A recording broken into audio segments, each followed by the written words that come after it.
getting to the gettings. Hit them with the bars. We got DJ Shaun T.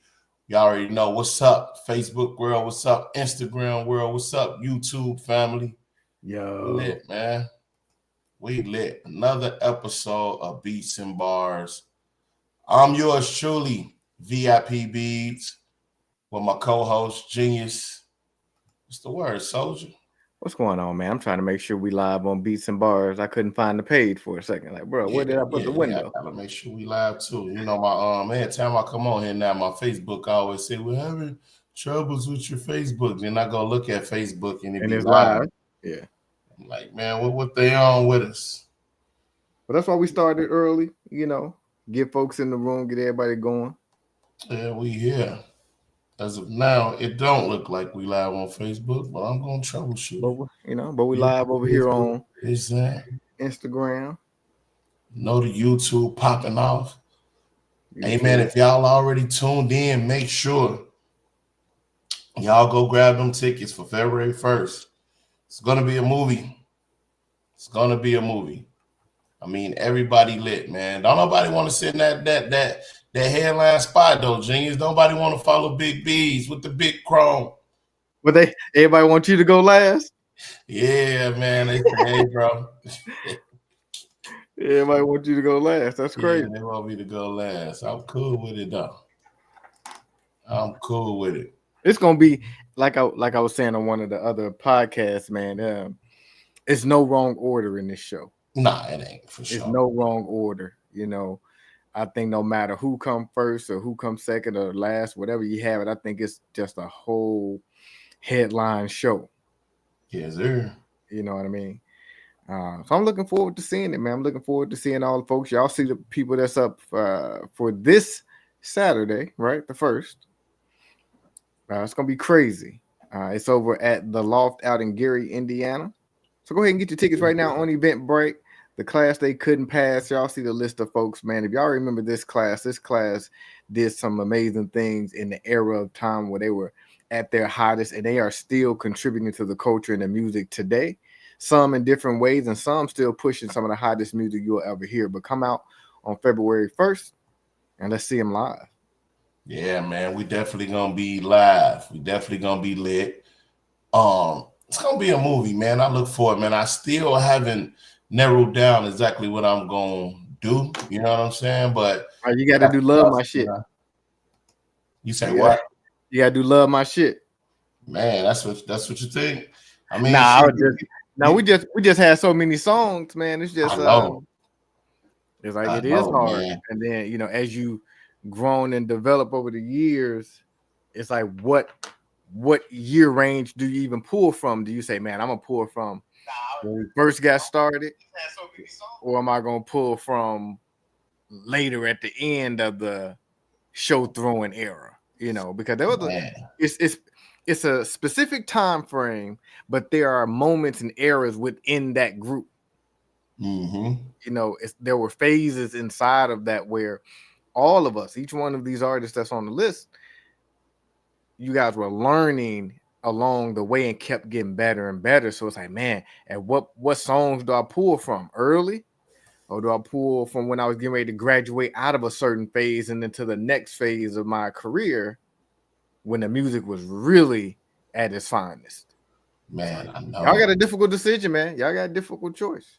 Yeah, it's tough, man, because people definitely have been bringing up songs that I forgot about or don't think about, or, you know, I don't want to necessarily say move on, but we've been fortunate enough to make a lot of music that stood out to be able to perform. You know what I'm saying? So I know people be like Juicy. She made a very valid point. Like, you know, them records is classic. Like, you gotta always do those classic records. Like, you think Twisted, you're gonna always want to see him rap Adrenaline Rush, Get It Wet, Overnight Celebrity, Slow Jams. You know what I'm saying? Mm-hmm. So it makes sense, you know. It's just we done so many and we only doing so much time, you know, that we're gonna be on the stage that it's like it's a tough choice, bro. It's really tough. And you know what's so crazy about it? Coach Steele brought it up during his interview, where a lot of the music is not even available right now on the streaming sites from that era because it just wasn't a thing at that time. So it wasn't part of our regular flow and package, right? It was CDs. And once we moved past that phase, we never kind of went back. So I think this show might be the jump off point for a lot of these artists to go back and put some of those classic records on the streaming sites to get it back out to the fans. I think it would be a smart thing to do. Man, I like that, genius. Sheesh. Why we ain't got my shit loaded ready to be released, man? What are we doing here, man? Right.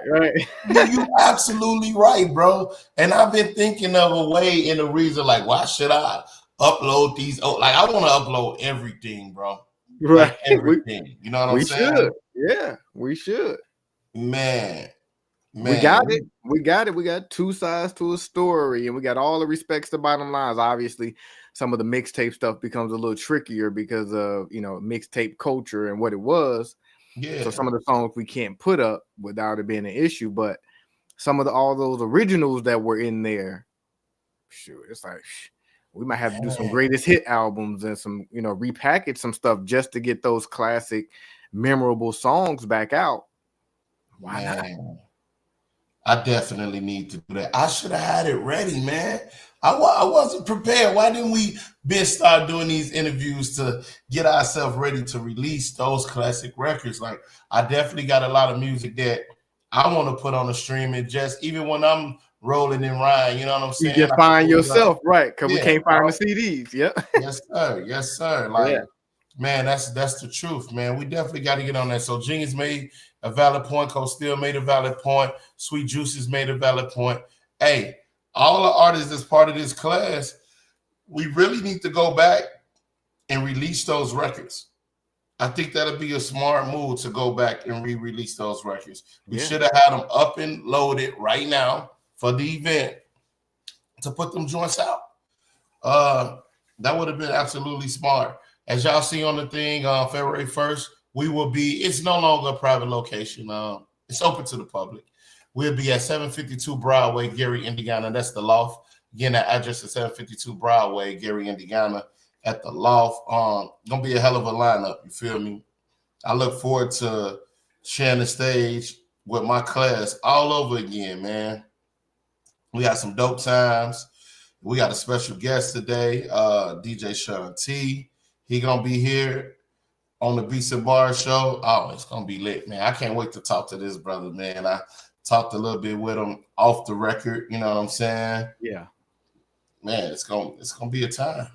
And folks that don't know, man, Shaun T is like the godfather of the hip hop culture of Chicago. If y'all don't know, if you're an artist and you don't know who Shaun T is, you weren't out there. Facts. He one of them folks you had to be there. Facts. Because he wasn't the flashy guy that was trying to get all the attention. He was really putting on for the music and the culture and making sure people had a platform. So he like the godfather of this hip hop thing out here in Chicago. Man, and if y'all joining the live, make sure that y'all hit the share. Tag somebody, man. Share the live for us. We definitely gonna dive into this combo with Shaun T. He'll be joining us shortly. Again, man, it's just gonna be dope, man. Just seeing this lineup come together. Man, we got the after party. We got the after party at the new Joe's Bar and Grill with my boy Ren. Hey, Ren had a hell of an interview, man. Ren, his perspective was super dope to me on what he thought, saw, experienced, and what he brings to the culture and what he was bringing to the culture. Him starting off as an artist and realizing that it was a whole other lane. Mm-hmm. Yeah, that was dope to hear that from Ren. I'm like, oh shit, okay. And that's huge from the standpoint of a lot of artists wouldn't sacrifice that part of it to do something else. You know what I'm saying? A lot of folks want to be center stage rapping. You know what I'm saying? Right. But to take a look at the whole field and say, you know what? We missing something over here. Mm-hmm. Although I like doing music, maybe this is where I should be. And Ren was able to do that. He did it, carved out his own lane, and still successful with it to this day. Yeah, Ren, man. Ren is that guy. He's doing his thing. Guess I'm going. Oh, we lost your audio, Beats.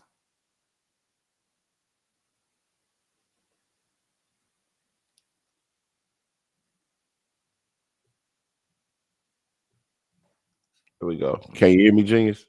I can hear you now. Yeah, Kurt said he couldn't hear me on the live. I don't know if other people was having a difficult time hearing me. So back to the microphone we go. He said he couldn't hear me all on the live. I don't know if other people was able to hear me at that point. I was trying to watch the comments. Oh, to make sure. They should be able to hear me now, though, but I don't know if they was able to hear me before. Then they missed all the jewels you were dropping in. Man, I was dropping hella jewels y'all missed, man. But anyway, we here. They missed it. Well, y'all got to come out on February 1st. He gonna do a recap of everything he was talking about today. check your cables because the static coming in right now.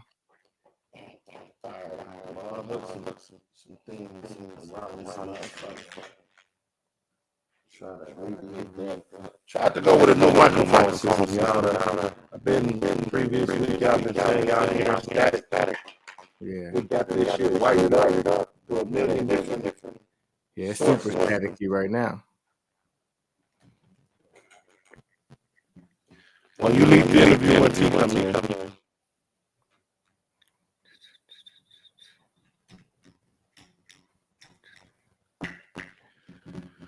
And then it's real strange because it's it got the static and then it's also doing like a echo with it too. So I don't know. That's part of the issue.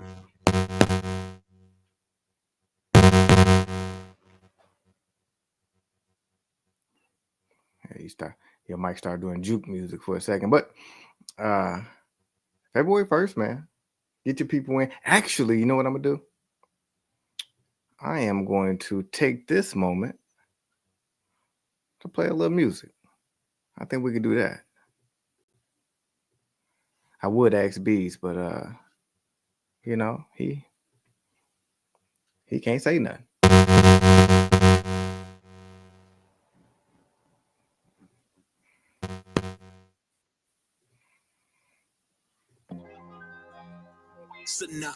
Tris. Hey, first and foremost, I'ma always protect this thing of ours.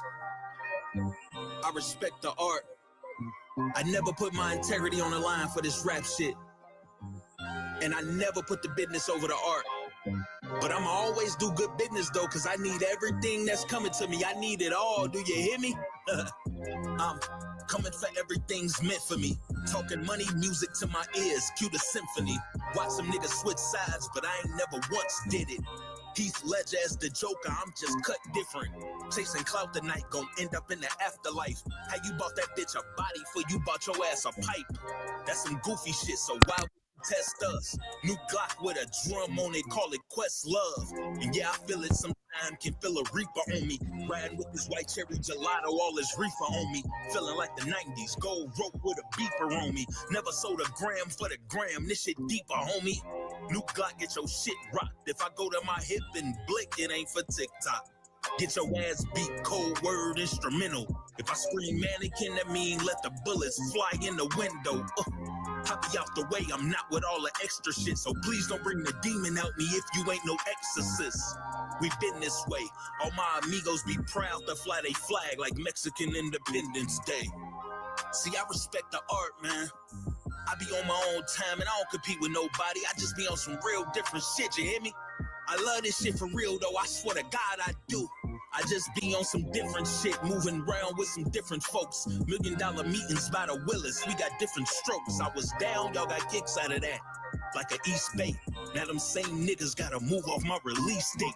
Bring that back, my pistol go everywhere with me each day. It's coming even if I sneak a mag, that's an East Bay. Watch who you speak to, I ain't ordinary people, I'm from heaven. I'm not making you John Does, no John Legends.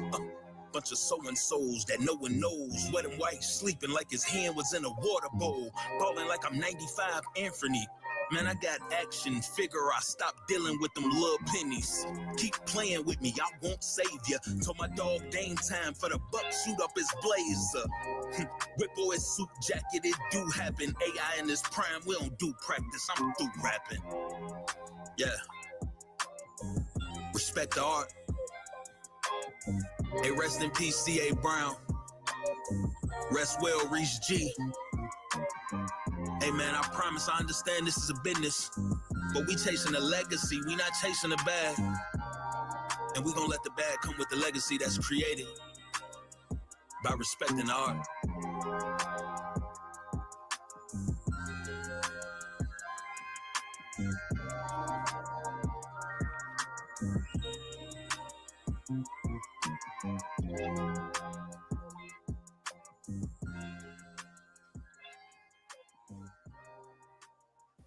Per usual, Sinatra's doing his thing.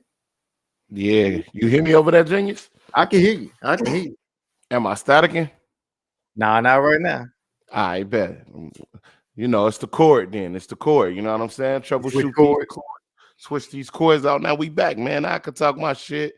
Shout out to Cash, man, aka Kurt, man. He always making sure the audio is best in the background. He be reaching out. He be sending me the info. Like, bro, you're sounding crazy over there. You know what I'm saying? I can't hear you. So we on it, man. Salute to everybody doing that thing. I can't wait. I'm excited now, Genius. I ain't worried about the static right now, so I'm excited. Going down February 1st, Beats and Barz presents, you know, the class they couldn't pass. Your Vision Studio. Shout out to Mike over there at Your Vision Studio. He got hella promo packages on the content. You know what I'm saying? So if y'all looking for content space to shoot the content, man, Your Vision Studios is the place, man. He got hella deals where you can subscribe and become exclusive members. He got different tiers of memberships. You know what I'm saying? Like you can, it's crazy. Y'all need to hit up Mike Watson. Shout out our sponsors, Music Lives Beyond, of course, Beats and Barz. Man, it's about to be a movie, Genius. Yeah, I'm ready to turn up. I'm ready to get in rap mode. You still gotta figure out what you actually gonna rap. Man, whatever I rap, smoking niggas. That's all I'm gonna say. It's smoking niggas, bro. My catalog's so strong. The stage presentation is so heavy that, you know, whatever I bring out the bag, I know I'm gonna be super good. You know what I'm saying? I'm gonna be super solid. It's gonna be lit. You feel me? But now I really do look forward to the other guys. We talking our shit. We always say, man, this shit is just like basketball, man. We getting on the court and we plan on putting on the show. You know what I'm saying? It's like the All-Star game, but the 90s All-Star game, 2000 All-Star games, not this new shit. Right, when they actually was out there playing and actually was trying to win. Yeah, we actually trying to win. You know what I'm saying? We definitely trying to get these W's, but we just want to give our people, we want to take them down memory lane. We want to give them classic songs that they love hearing, our supporters, our fans, whatever you want to call them. We want to, we want to champion each other, which we doing. You know, we've been doing this through the whole process, man. Shout out to Shy Blizz. Shout out to Shundell. You know, I've been loving seeing like Marvo, Sweet Juices, that boy Hot was on Power 92 this weekend. Like they going to the radio stations, our constituents, sharing their platforms with us to get this event out there, man. And man, it's lit, man. It's lit. Mike just dropped the Your Vision Studio link in the comments, man. Make sure y'all check out the different content packages that he got for you to be an exclusive member. I mean, it's different sets for video shoots. If you're a comedian, if you want to shoot movies, he got so much, man. Just go check out yourvisionstudio.com. Absolutely. And it's even more important now than ever to support Black businesses, and this is one of them. We got a lot of people that's in our comments and part of this broadcast. They do podcasts, videos, music, and that's the place, man. One-stop shop. Go check him out. Your Vision Studios, Mike Watson. He'll get you right. Definitely. Hey, man, but we got I think the guest of honor for today is available. I'm gonna add him to the stage. You ready, Beats? Yeah, let's bring on DJ Shaun T, y'all. Hold on. Let me get him up here. Where is he? There we My go. boy. Check it There you out. go. There you go. What's good, family? What's popping? What's going on, T? What's going on with Man, y'all? hey, for everybody tuned in, man, in the comments, put together them hand claps, man. Give a round of applause for DJ Shaun T. He's a legend. He's a GOAT. He's a pioneer of the city. He worked with so many different artists. He DJs so many different venues and events. Everybody really need to get this man his flowers. We're gonna dig deep into this conversation on how everything started. And man, put them hand claps in them comments for DJ Shaun T. Like, seriously. What up, T? Welcome to the Beats and Barz show. What's going on, Bees? What's going on, Stan? What's good with y'all? Man, we good. We happy You to hear have me? you here, man. Right. So you sound a little sleepy. You must have been out at the clubs last night, Yeah. still working. No, man, just just getting older. You feel me? You move around a little slower. You know what I'm saying? So T, let's take it back. Where did you start? You started with house music, hip hop, R&B, just all around the board when you first started in Chicago. And how far back did you start? Like a year or whatever? I actually started DJing in '82. Like I got I got paid in 1982. So I've been Okay. DJing going on 43 years. I started Wow. out playing really R&B because R&B is really house music. People just added a twist on it with like the up tempo 119 tracks, like in I think it was like about 82, 81. But that's a whole nother story. You know what I'm saying? But far as DJing, I mean, it's been a lifestyle. I had more ups than downs, doing it, and man, I had a great time doing it with you guys, with the artists that we were working with from like man, like 2002 up until probably about 2016. We had a good Okay. run. Okay. We So had a great run, right? Hell of a run. yeah, Yeah. yeah, yeah, Not to yeah, cut you great off, run. T. But right before we kicked that off, that run that we had, what was you doing? What made you want to help pioneer that run?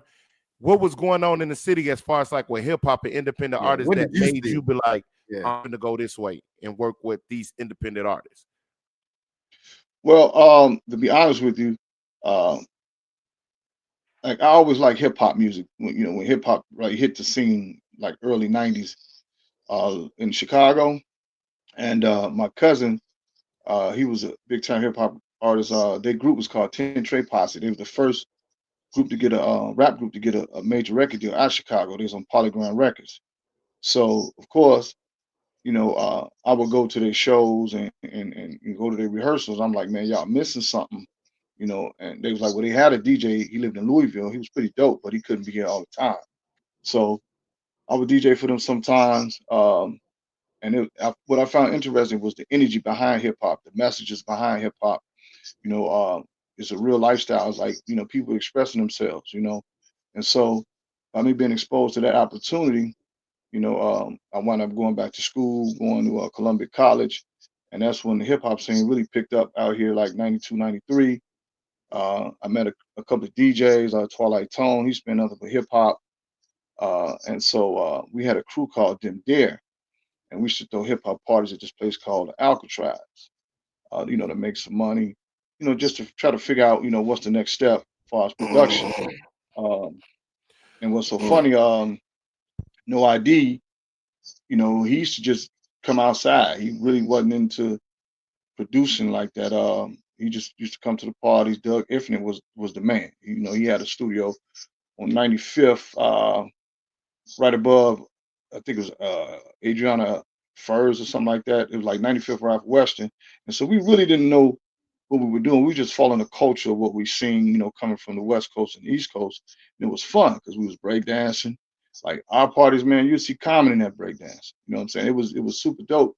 So um, at that time, that was an era where cats like Twilight Tone and Common and Twister, they started blowing up a lot, you know what I'm saying? Getting these showcases and battles across the country.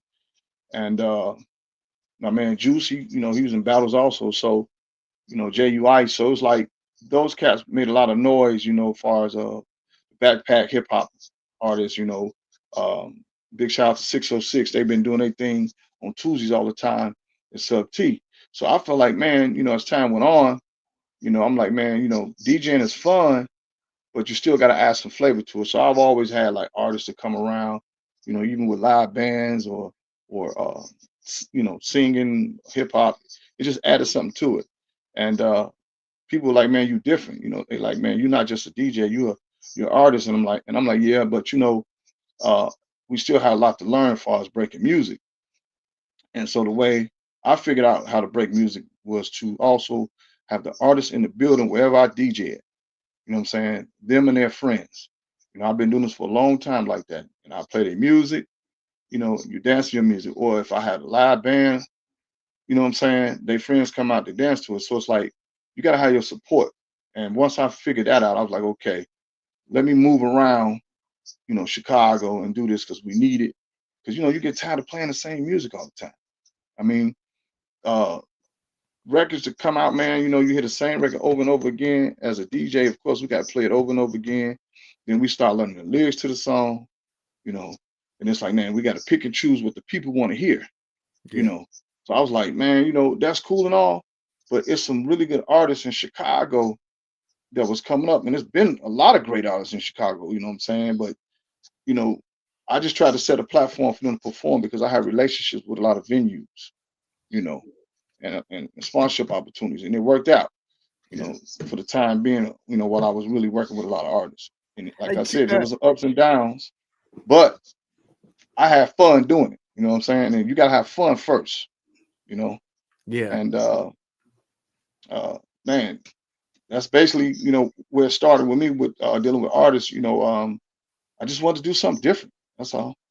What was, because you like I say, you got into it, it made you go back to school, you was working with the crews, but what was that first Shaun T show? Take me to that one. That first one where you like, okay, this is the first one I'm doing. I'm in complete control. Walk me through that one, and where was it? You got 43 years of memories, I know, but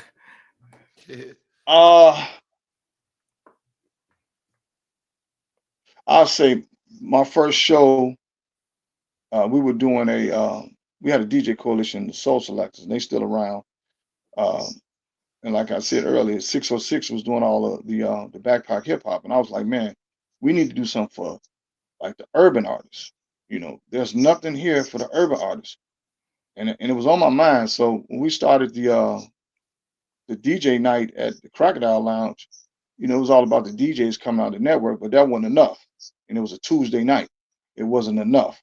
I'm like, dude, we got to get some performances up here. So the first group that I did, that I had on the platform was MLP, Corona Braun. Remember Corona Braun? Yeah. MLP, they're from the West Side. SB and Jay Hollins. And we put together a nice show on a Tuesday. That was like 2003. And I was like, man, we got to do this every week because we don't have a lane for urban artists. But SB was, he's a hip hop artist, but we still had MLP and Jay Hollins. He's a hip hop artist and R&B artist, so it worked out. So we had them perform week after week after, like 3 weeks in a row, and we were actually breaking artists. You know what I'm saying? That's why I was big on breaking artists, not so much just a record. You know what I'm saying? Because artists have personality. So that was kind of like the first step. And I knew it could work. And a few other people, man. I just got to really sit down and think and try to remember. What's Zell and Theus? They had an artist too. I can't remember this cat name. But it was like a lot of artists was happy at the time. They're like, man, finally we got somebody that can get behind the street artists. Bump J, of course. Bump was popping at the time, and Feed. And that's when Feed really started popping too. He had a situation with Universal Background. And we were moving around the city on them odd nights because the venues, man, they open up, but they ain't have nobody in there. So I'm like, I know what can get people in here. And that's live performance, especially the month of January. That's the time where it's cold out, people in the house too much, and they're like, man, we got to get out. So that particular time with the Soul Selectors on a Tuesday, we created a big industry night. Kevin Shaun was involved, Lee Farmer. You know, those some liaisons who helped push that atmosphere. And actually, my man Big Meech came down there one time too. You know what I'm saying? And Oh, yeah. they big coach bus. You know, they want to know who these guys breaking records, and we just weren't breaking records. We was breaking artists. Yeah. You know. So what Uh, you're saying is we're gonna see Shaun T character on the next episode season of BMF. no man, What you but saying? it just wasn't me. You know, it just wasn't me. You know, I carried that non-scared persona. You know, Yeah. a lot of these DJs are like a little, you know, man, I don't know, a little standoffish. I'm like, trust me, it's gonna work out. And man, you know, uh Shy Bliz is another cat that that I was working with at Kennedy King College. We were doing a showcase with this group called the Gov. They from 103rd. Big shout out to my man Kanisto, you know, and they was making moves out here. They was like soldiers of war. They was making moves, and I would do showcases with Shy Bliz. Actually, I was doing it before I did the Crocodile. That had to be like '99. I was doing showcases with Shy Bliz at I mean not the Crocodile at King King. College. Yeah, and he was in school at the time, and we was having fun, bro. It was just we were just outside and having fun. And college radio is huge, man. Like that's the biggest thing ever to me, man. You know what I'm saying? Yeah. And a lot of cats don't take advantage of that. Yeah, You know, so it's less politics involved with the college right. radio, and you can still get a good audience, a great audience, But almost that a college, captive audience. So yeah. we talked about the soul selectors in that movement. I remember when that was Mhm, going off. Me being an artist, I'm trying to be a part of it. I'm trying to see how can mhm. I perform. I'm trying to see how can I get my music played on those industry nights that y'all was putting together. Sometimes it was a little bit difficult. I didn't know the ins and outs. I didn't really know you at that time, T. I knew of Kevin Shines, met him a few times, popped out at those events. They used to be busting. Y'all had it going on. All right, what was next after that though? You seen how that was working. Was it was like you want to do something different from what Soul Selectors was doing in that moment, or you just had your own vision, or it just didn't work out with how the way they was moving? Talk about you leaving that industry night and us getting into the era where we starting to come together. Who did you meet first out of this class as an artist? Cold Steel, myself, Feeve. I know you mentioned him earlier. Like, who are the first artists when we starting to kickstart this class that we talking about right now? I met Fee first. Um, I met Fee at the Crocodile Lounge, and then I got up with two. Two is his manager, Two Clark. You know, Two with Def Jam now, and I got with him. And actually, Fee was writing at the time. He was writing for White Boy, and Mm, White Boy was making noise. Um, and so, man, White Boy, he was man, he was on MTV. He was doing his thing, and so when things changed with White Boy, Two was like, man, I got this other artist, Phoebe, and they pushed Phoebe, and I got behind Phoebe, and I got Phoebe a paid show, man, uh, at this rooftop in Hyde Park and Regis Park, and Kanye had started this thing where he was performing the Sweet 16 parties. He was doing a lot of them, so he did one of the kids' party in Chicago. So one of the kids went to University of Chicago. Of course, you know they had residual money, and they Right. was able to put together an event, and one of the cats called me like, man, I know you deal with artists. You know anybody that's signed? I was like, yeah, Feed. Feed had just got signed with Universal Blackground, and man, they Feed performed, two songs and got a nice little, little bag. You know what I'm saying? So he was the first one that I really got behind in this class. okay, so you got behind Feed. Not only was you help breaking artists, you was helping artists get book Get shows. That's why I'm paid. telling Yeah. people you deserve your Yeah, flowers. But not only did you do that, you set up. You was with Adidas at one point, and you used to right. set up live in stores. Like, what was your thought process of what it took to get the artist the maximum exposure coming from a DJ perspective? Okay. So of course, when you're a consumer, you go to a store and you buy records, right? And it's always a song that you hear and you're like, man, who is that? You know what I mean? Yeah. You come to buy what you want, but then it's like another song. You're like, man, who is that? So they'd be like, oh, this Little Richie. You're like, Little Richie, who's Little Richie? You're like, man, it's nice, man. He got a nice album, but he an independent artist, right? So they used to have a black record store coalition. You know what I mean? And it was Fletcher's, George Music Room, Trax Records. They was on 87. Trax Records on 87 Cottage. There's another store on 71st and Jeffrey. I know 33 and the third used to work there. And so it's like this. Say for instance, if I had a Beats record that's hot, and I say, okay, Beats, let's take your record to George's Music Room. Let's take your EP. You got 5 songs on there, and you can do a consignment. They might say, okay, we'll do a consignment with you if we like it.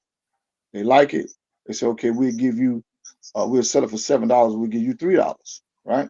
So what you do is, if you got all your friends who live on the west side, you send all of them over to George's Music Room to buy it. Okay. Or you might just get everybody to go over there to buy it. And then they're gonna like, man, you sold out, man, in a couple of weeks. Let me call Metro Music on 103rd. Let me call Music Tracks, Coops Records. Let me call all these guys, let them know, man, let's do a consignment with this artist because he's selling out. All right.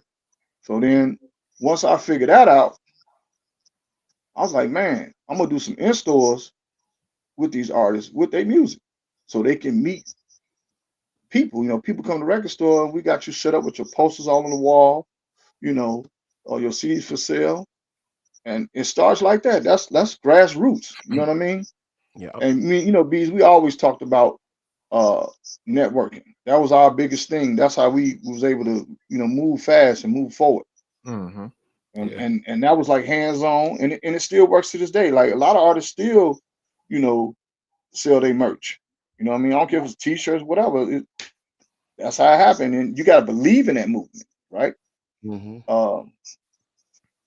then, I always like to talk about Hot to Death, how he didn't do that. But what Hot did, he always had his entourage with him, and he made Walking Around the Club a fun song that can touch everybody. You know what I mean? And so that was his market. His market was like, man, we all coming out. You know what I'm saying? And we're gonna go out deep. And they did. And that was his way of marketing. So Hot was big on marketing the club. So I set him up to be a promoter on a Wednesday. And I was like, Hot, book different DJs so everybody can get behind your music. It worked out for him. You know what I mean? So I kind of looked at every artist and kind of like scouted them and see what works for him. Coach Steele, I did the in-store for him at Music Tracks when they moved to the Plaza. I did one for Implicit. I did one for Jack Frost. You know what I mean? And it worked. They met different people. You know what I mean? And that's about it. Like if you come outside every day, you got to meet somebody new as an artist. You know what I'm saying? Now the internet, same thing on the internet.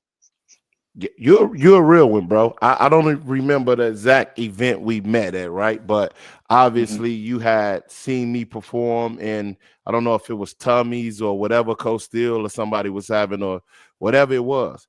You came up to me, you was rocking with my music, with my movement, and you invited me to more and more events. You know what I'm saying? You invited me to the Negro Leagues. You invited me to just everything y'all had going on, and we clicked and we bond. What is it about an artist that make you be like, I'll rock with Look at that, boy. Oh man, I love it, T. See, this why we love T, man. T a real one, man. And I'm right back at you. There it is, right there. Hey, we didn't have we can pull them out now. I got a whole stack of magazines over here. Oh my God, T, man. Go back for real. Yeah. You one of the best to do this, bro.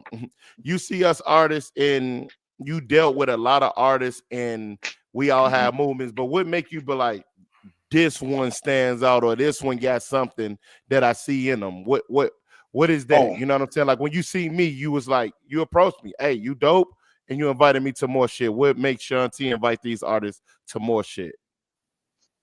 man, your stage presence, man, is amazing. Yeah, a lot of energy. Uh, and even when you had the braids, I mean, when you was officially called Bees, it was like you had an image. But I heard your music before I met you. Um, Wow, never I knew was that. working on a mixtape. Was it Shorty Gonna Go? Was that the Oh, song? that's right. Yeah, Yeah. yeah, So yeah. so I was doing this mixtape. And see, this is what I'm saying. I was a rough rider. I'm not active, but I was a rough rider at the time, and we had a car club.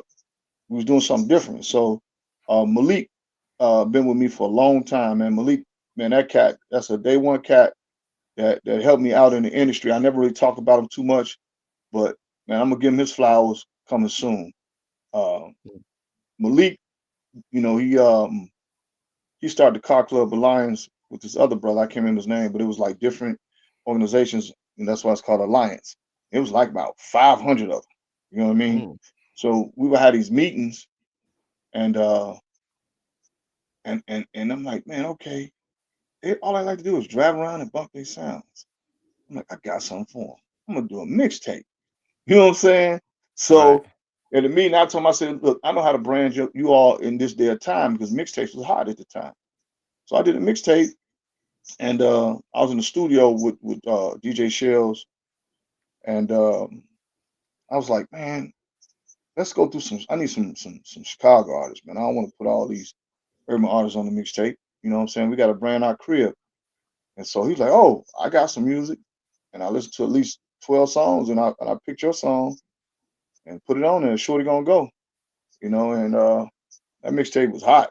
You know what I'm saying? So Damn. I So had sold 500 mixtapes. You know what I'm saying? damn. Just Hey, that where my easy. credit, T? Now I'm fucking with you. Right. Hey, When he split that.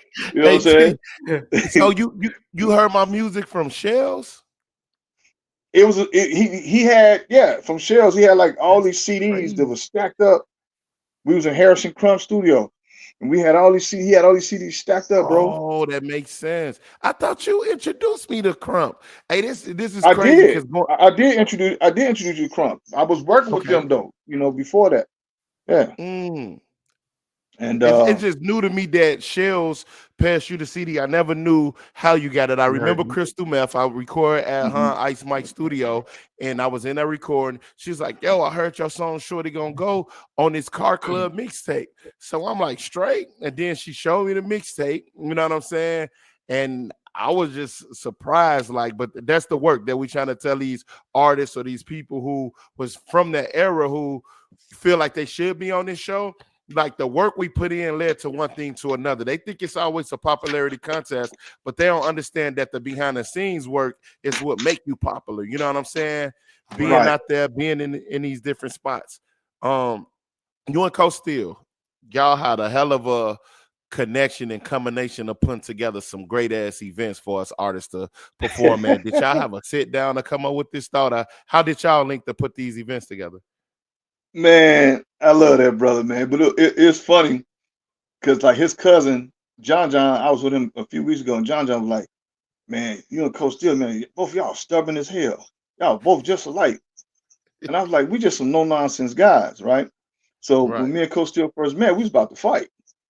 Dang. we was Dang, dang. we was at we was in Subterranean. I helped two put together a show with Feed and Sub T. Right? So Cole, like, man, like, man, we finna go on now. And I'm like, no, you're not. This is my stage. You're not going on right now. You got to slow down. And he's like, who was this nigga? And telling two, man, what they about to do. I'm like, I ain't finna go nowhere. And then we got cool. You know what I'm saying? After that, like little kids. You know what I'm saying?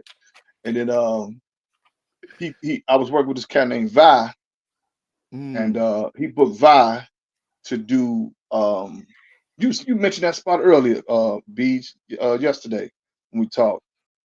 That little spot was up north in the basement.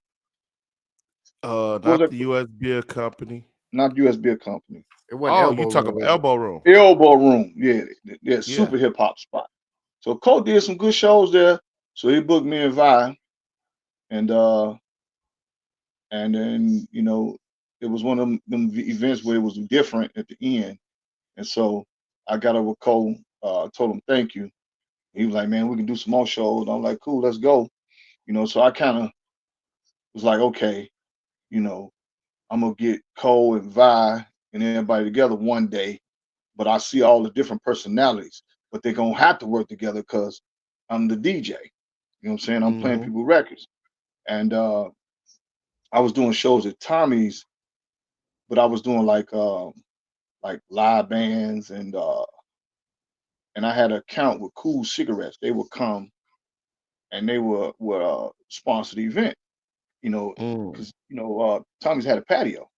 So that's when things were changing, when you couldn't smoke in the state of Illinois cigarettes.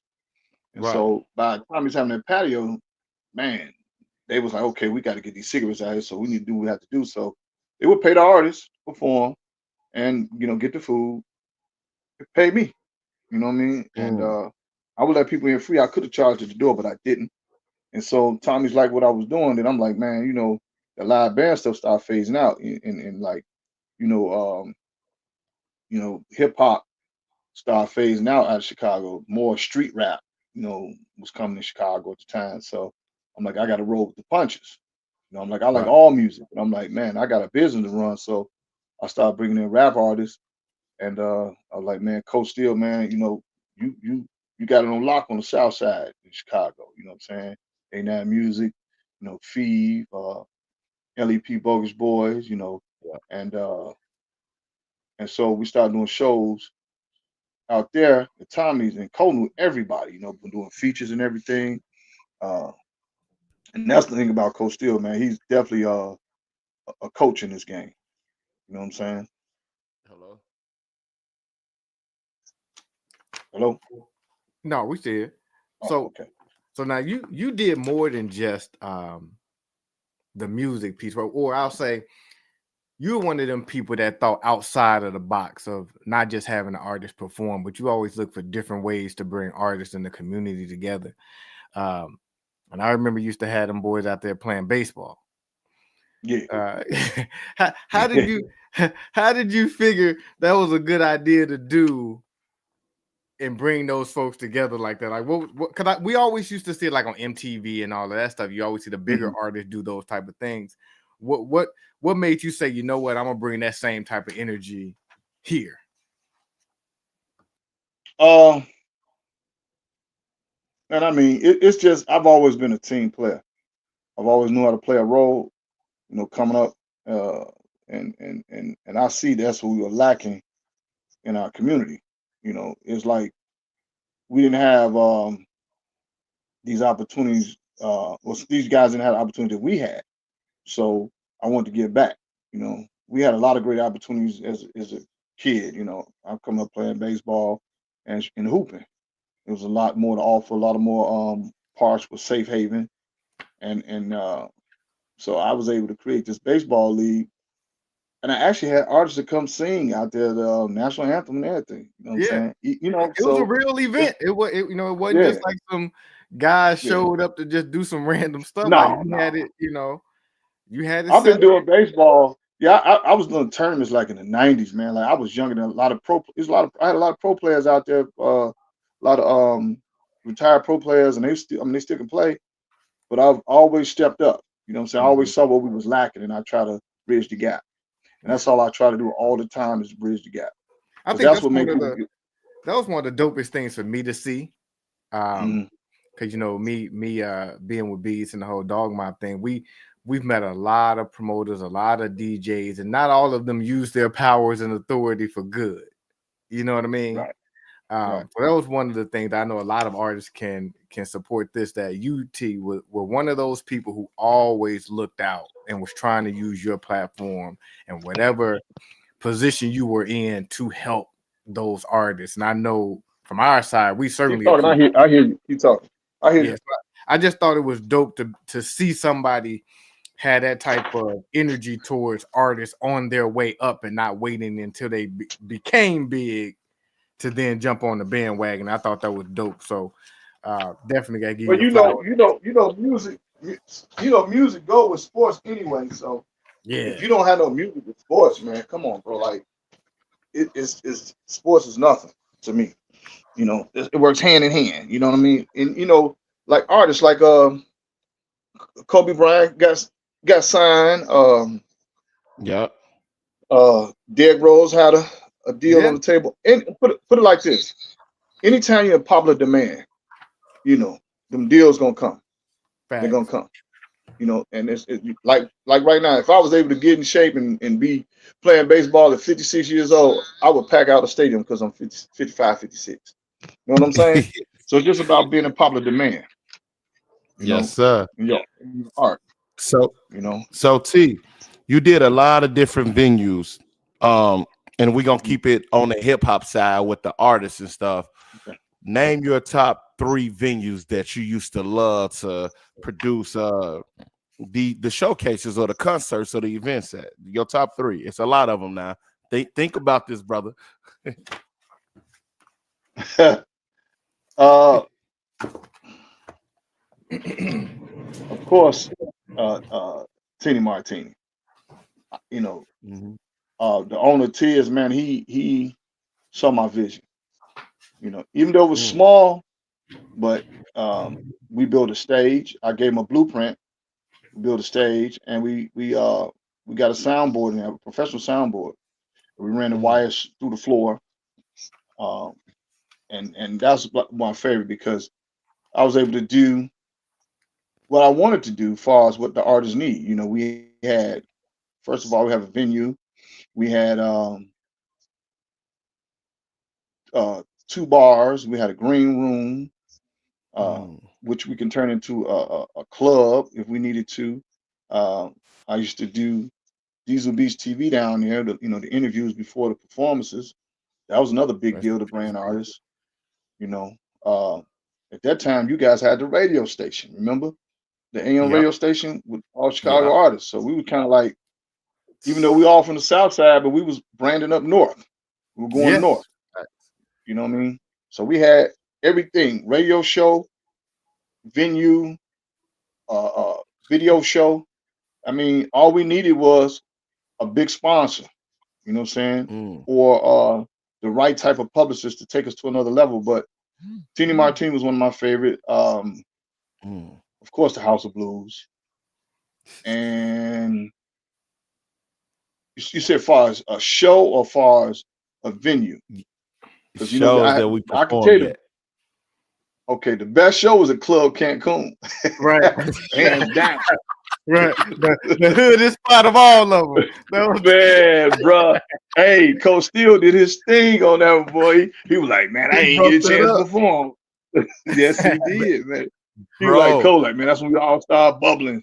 You know what I'm saying? That was one of the best shows. Man, man. Okay. That not the show venues then, bro. Yeah, that was the show. Me and Coach Steele and Genius. That show there, boy. Man, bro. Hey, but the best venue, honestly, was man, I gotta go with the House of Blues and Teeny Martini. I say Teeny Martini because that was. I mean, I had the key to the venue. You know what I'm saying? Yeah. Okay. So, thinking about Teeny Martini, let's take them down memory lane, Genius. Oh, absolutely. Let's see, Shaun T remember this in this night. But, Shaun T might not remember this, but don't do it. We remember it. Don't do it. Think you would. Let's go. Let me know if y'all can hear it. No volume yet. Yeah, because it didn't did some other stuff. Just when I said I hope Shaun T remember it. There you go. You got value. Check this out, T.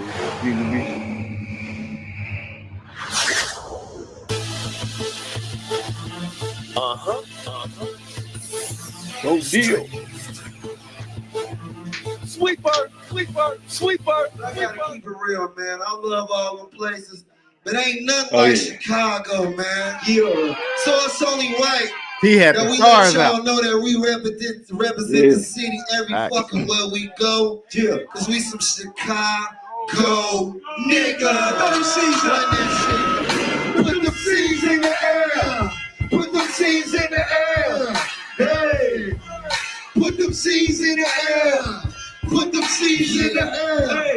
Hey, tell me what you know about the middle of the map. Gangsters in the mall black, white socks, fitted cats. Posted on the block, 30 shot clip hanging. This ain't a rap tree, shot town, been banging. Shoot ups every night, they complaining that they can't That's sleep. Martini. This is church and a liquor store on that same street. Brain sleep, so man, Man. I'm a hustle, no Shoot, gang. All shoot. sales, man, I'm a product of this no gang. Shawty's got no aim, bullets got no name. Cluck is dancing in the line like they on Soul Train. We don't care about blue lights, come take a picture. Still tipping, that's the day of the Chicago nigga. That's the city of the wind. Niggas on the corner trying to win. Chicago nigga. Sling hustle in the snow.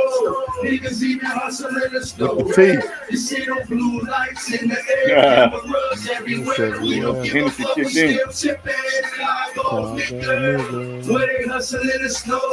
Niggas even hustle in DJ the Rock snow. with me. Chicago nigga. These cops cooking in Rock Chicago. Daddy took them out the crowd, fixing bottle Tahoes. It's traffic out, panic when I see them police lights. Hey, I got man. the pigs in my pockets like Dudes Joey are Rice, nice. hustling that white snow. Temperature is ice cold. My work is serving with them cameras on the light pole. Gangsta disciples, Blackstone BD. The biggest street gang is the CPD. The sleeve on my triple goose smell like gunpowder. Hawk blowing like a car horse stuck in rush hour. Hey, we switch teeth to drive side, yo. This how it is, this how we live in Chicago, nigga. This the city of the wind. Niggas on the corner trying to win. Chicago, nigga. Yeah, man, I appreciate this, bro. Yes, sir, bro. You see the blue lights in the air. Cameras Classic. everywhere. We don't give a fuck, we still tipping. Chicago, nigga. Where they hustle in the snow. Niggas even hustle in the snow. Chicago, nigga. Oh, shit. Yeah. I stay strapped up. I stay strapped Yeah, that was crazy. I stay strapped up. That was T-Black debut. Yes, sir. Yeah, I'm strapped up. It's on my waistline. I pop a hole in them, bleed them like a brake line. That chopper separated nigga like a state line. I'm dog my crazy. I fuck with 8, 9. Oh, my crazy. Mozini. Mozini had a hit, boy. He didn't push it. Man, I feel like you ain't know me.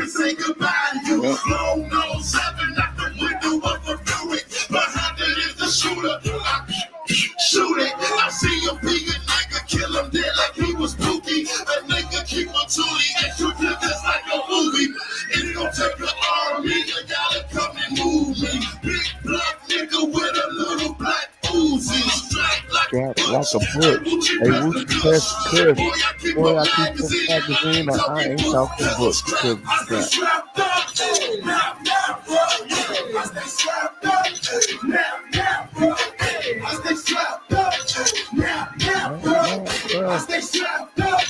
Go crazy, Woo.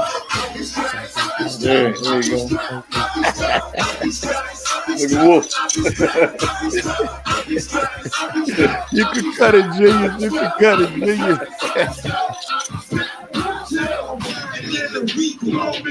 Man, You know what, man?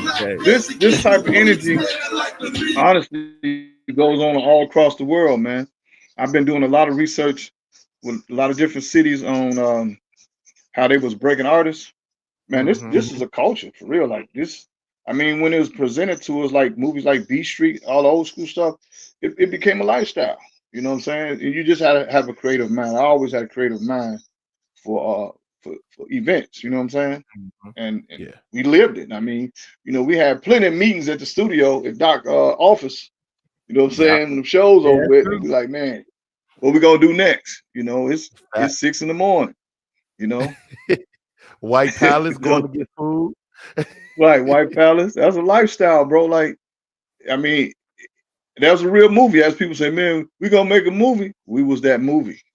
You know what I'm saying? Yeah. Facts, bro. And And you had the keys to the city in a lot of different senses. Like you was getting us venues like the Shrine, bro. Like Shrine was a premier spot. Like you yeah, had Remy oh as yeah, a liquor sponsor. People don't know you've done yeah. so much, bro. That's why you deserve your flowers, and your Absolutely. story needs to really be heard, T, because you helped put us in a place. You know what I'm saying? We all played our part. Of course, we was doing our own thing for us to be able to merge, but then you went the extra mile to do what the artists couldn't, some of the things we couldn't do. We were all getting our venues. Like What's Up was our home spot.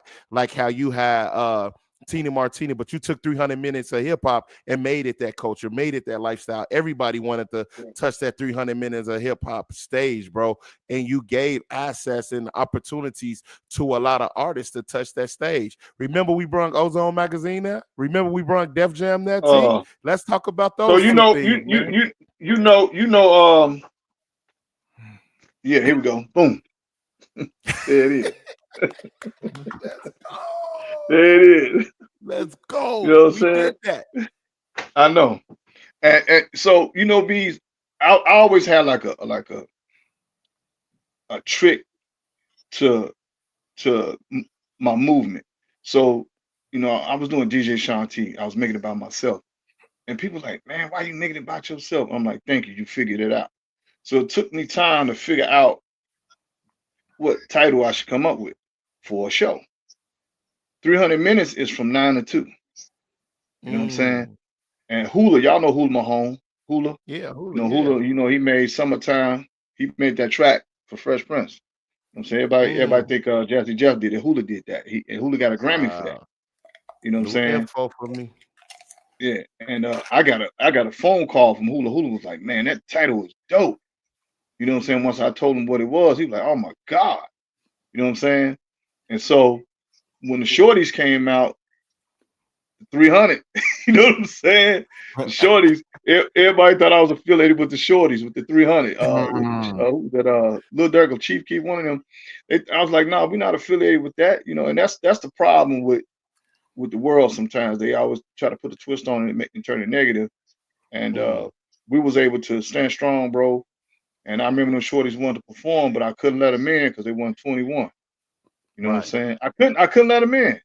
I right. stood 10 toes down on that, but my man Jojo Capone, he did something big for the shorties. He threw a show for him at the Congress, and that was super dope. Uh, Mm. and it was like, man, about 200 artists 200 people on the stage, and probably about 200 people in the crowd. But they sent it up, and the video went viral, and man, Chief Keef blew up so quick. You know what I'm saying? Mm. But for them Yeah. shorties to get an opportunity to perform, man, in an 18 venue, that was a good thing for them. You know what I'm saying? They came behind us. But our movement was I mean, we was a village. You know what I'm Yeah. saying? We was a village that can work together. We had all type of sets in the building. I remember Mary Datcher brought Mm. Mary uh that. Shout out no Mary. come on, man. You made me forget just that quick. She brought Jesse Jackson up there. And Mm. and because they wanted to know, like, who is this guy that got all these street guys in one room like this? You know what I'm saying? And Mary brought him up there, because of industry night. Mary big time on the industry side. And man, bro, Fact. he was happy. I got the picture, man. Philip Martell's in the picture. You know what I'm saying? Holding up Mm. his fist. That was super dope to get the Rainbow Coalition to come through there. Uh, Mr. Faircon, he wanted to sit down with me. Uh, me and Lee Farmer and Kid Mm. Capri, and they wanted to talk about the music. They wanted to, try to change the music a little bit because they knew what I was doing. And then LP Bogus Boy met up with him with the minister on 79th. He had a restaurant over there on 79th off of Halsted. And I don't Yeah. know what was said, but they went and represented Chicago hip hop with the minister Farrakhan, sat down with him. You know what I'm saying? That was super dope. So all due respect to our leaders out here, they do check on us. Yeah. Especially when you you making some noise. And what's up, Focus? I see him. And we made so much noise that radio couldn't stop us. Because I know I made a comment one time. I was really on 10 at the Crocodile Lounge, the Soul Selectors. I mean, I just spoke how I felt. I'm like, man, we bigger than radio. The streets is bigger than radio. Like, they gonna need us, And I remember talking to Bo Deal one day. I was like, Bo, man, hey man, I think we're gonna get everybody. We're gonna march down to GCI, man, and we got to get on them about playing the Chicago music. He was like, bro, I'm with it. Let me know. But of course, I got scared. I was charged up for that moment. Like I said, I don't want that heat. But to know that we had the alliance to do that, bro, yeah, that's powerful. Big. Yeah, that's powerful. You know what I'm saying? So, rest in peace, Timbuktu. What's the brother name that was the program director at WGCI? Elroy. No, the young brother. He's a Kappa. I just seen him not so long ago.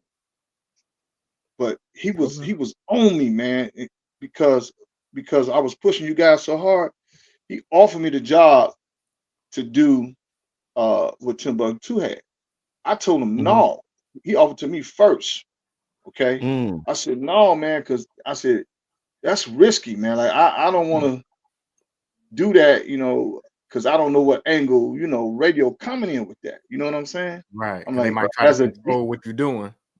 As a DJ, I didn't want to do that because okay, I'm on the radio playing Chicago music. Then I got to go to the club. Now it's like they might say, well, don't play beads, but play Sweet Juices. You know what I'm saying? Right. And I'm like, but I've been working with beads. You know what I'm saying? Right. And they might be like, no, and I'm like, well, I'm an A&R also as a DJ, so it'd have been too much politics, so I turned it down at the end of the day. Yeah. You know what I'm saying? Before they gave it to Timbuktu, I turned it down. Man. And then one day we was at the station, me and Coach Steele. Man, Coach, let me tell you something. That brother there, when me and him sit down and put our minds together, we'd be on the move.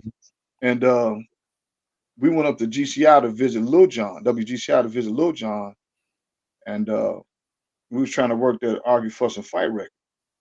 And so, Lil Jon was like, yeah, it's cool, but y'all got to get it mixed.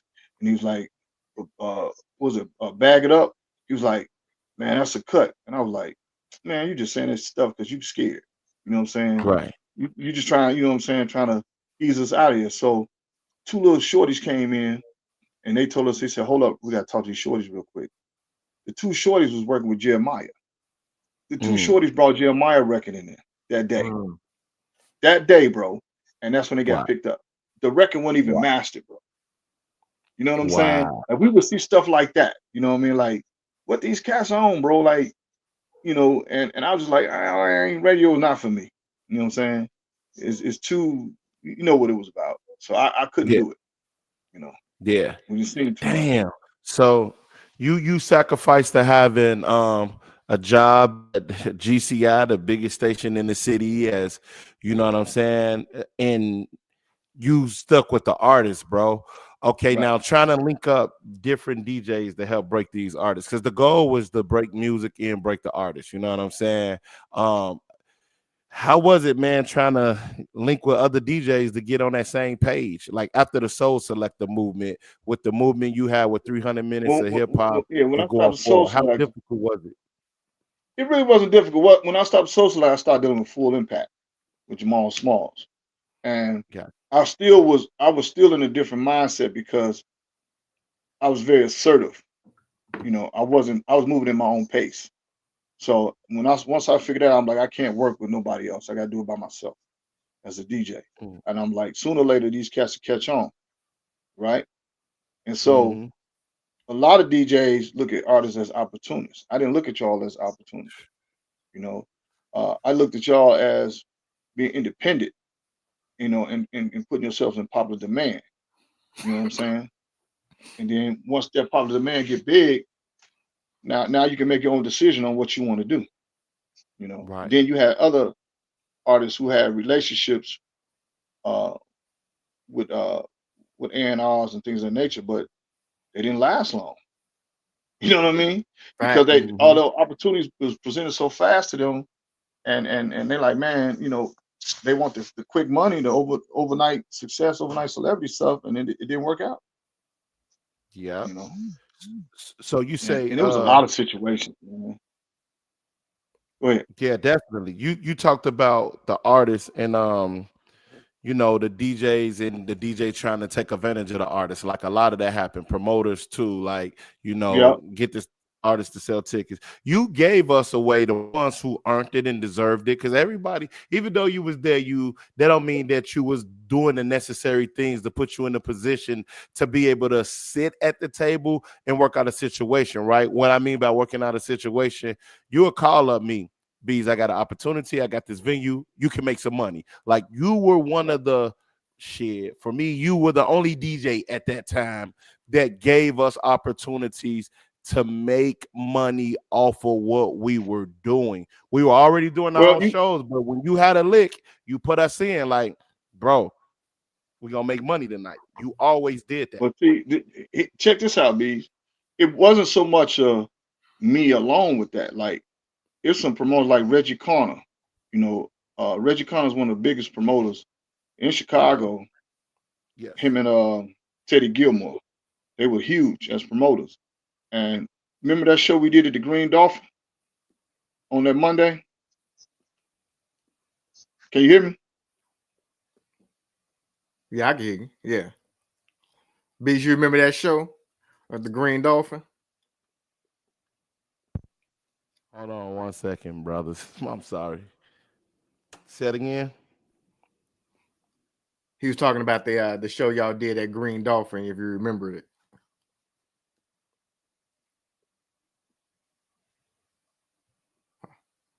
Like just go ahead and tell us the story, T. He remember it. Oh wait, now I can't hear T. Hold on. Sorry, y'all. You know, I got a basketball program. I'm sorry, I got a basketball program out here. We're in the middle of order in Jersey, so you know the calls is coming back to back. I don't mean to break that up, but you know, we got to make sure these kids fresh. Now you asked me something, T. My bad. Can you repeat that? So I was saying I made a sacrifice on a Monday, just as well as the artists did, just as well as their supporters, and just as well as the promoter, Reggie Connor. He knew that I was doing a lot of shows, and he told Joe Russo, who used to own the Shrine, about me. And I was like, we'll get there. You know what I'm saying? We'll get there. You know, I ain't in a rush because there was other venues I had on my mind. So it was in January. Had to be 16 years ago. I know it was in January. It was like low zero. And we did a show at the Green Dolphin, the first all Chicago artist show ever at the Green Dolphin. We packed that joke on a Monday. You know what I'm saying? And once that show hit, I'm like, yeah, we there. You know what I'm saying? Yeah. Then we started doing, you know, we had Red No 5, you know, Reggie was hitting me up about that too. So, you know, I wanted to give him his flowers because he paid attention. You know what I'm saying? A lot of people think different of Reggie. You know, I've had my times where I thought different of him, but there were other people that kind of product placed these opportunities. You know what I'm saying? And one thing that I learned in the game by having relationships, even though they booked us and they let us have the door, they still had the bar. You know what I'm saying? They still had like a bar percentage. They were still getting money and they weren't even there. Facts. You know what I'm saying? So yeah, man, it's a lot of cats who watched us, man, and pay attention to us. They may not say nothing to us, you know what I'm saying? Because they, you know, you're an artist. And hey, they come to me and be like, man, we need your help. Can we do this, do that? And I'm like, let me see who can, you know, aid and assist this energy. And everybody couldn't do it. You know what I'm saying? I just went to the ones who knew how to do it. That's the biggest piece of it right there, that everybody couldn't do it. So I think when people look at what we got going on for February 1st and they look at the list and they're like, man, why wasn't my picture added to the flyer? Shaun T just encapsulated it right there. Even though you might have been doing something during that period, everybody wasn't moving in a way that made you part of that class. You might have been in a show, you might have been in a couple of shows, but were you bringing the type of energy in the crowd that makes you part of the class that they couldn't pass? And that's you got to answer that for yourself. Could Shaun T call you back in that day and count on you to help him pack that house out? And if the answer is maybe or no, you might be good, but you just weren't part of the class they couldn't pass. And man, dude, I saw Marvel on here. Man, it was a hip hop battle at the African Fest, and I had to make the last vote. And these cats were scared to make the vote. When I made the vote, they saw my vote. They got up and ran from the voters table because they thought that the other group was gonna send it up. I was like, man, I ain't going nowhere. I'm voting for Marvel. He got on that stage by himself, you know what I'm saying, and rocked it and won that bread. I think he won $1,000. You know what I'm saying? And we left, you know, got something to drink, and you know, we had a good time. But man, they thought something was gonna happen. I'm like, ain't nothing gonna happen. Why y'all scared of these artists? I'm never scared of the artists, man. That's what Y'all I might loved look about hard you, to the bro. motherfucker, but I ain't scared of no artists.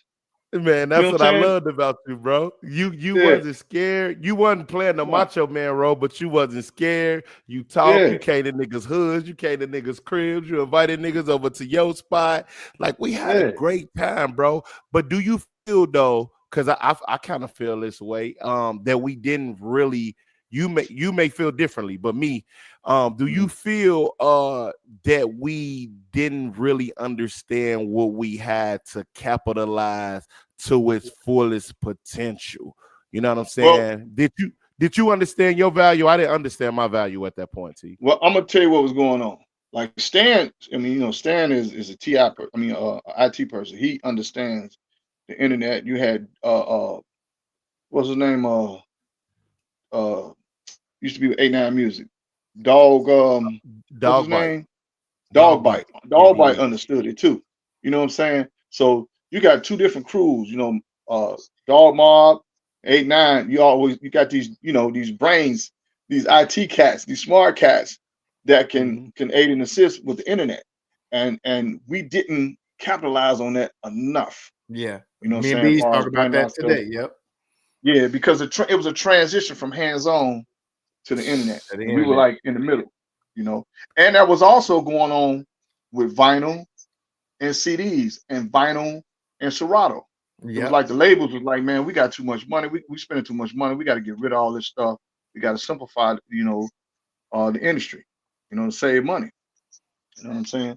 Because like what we were doing, that was like, man, bro, I would be planning shows 4 weeks ahead.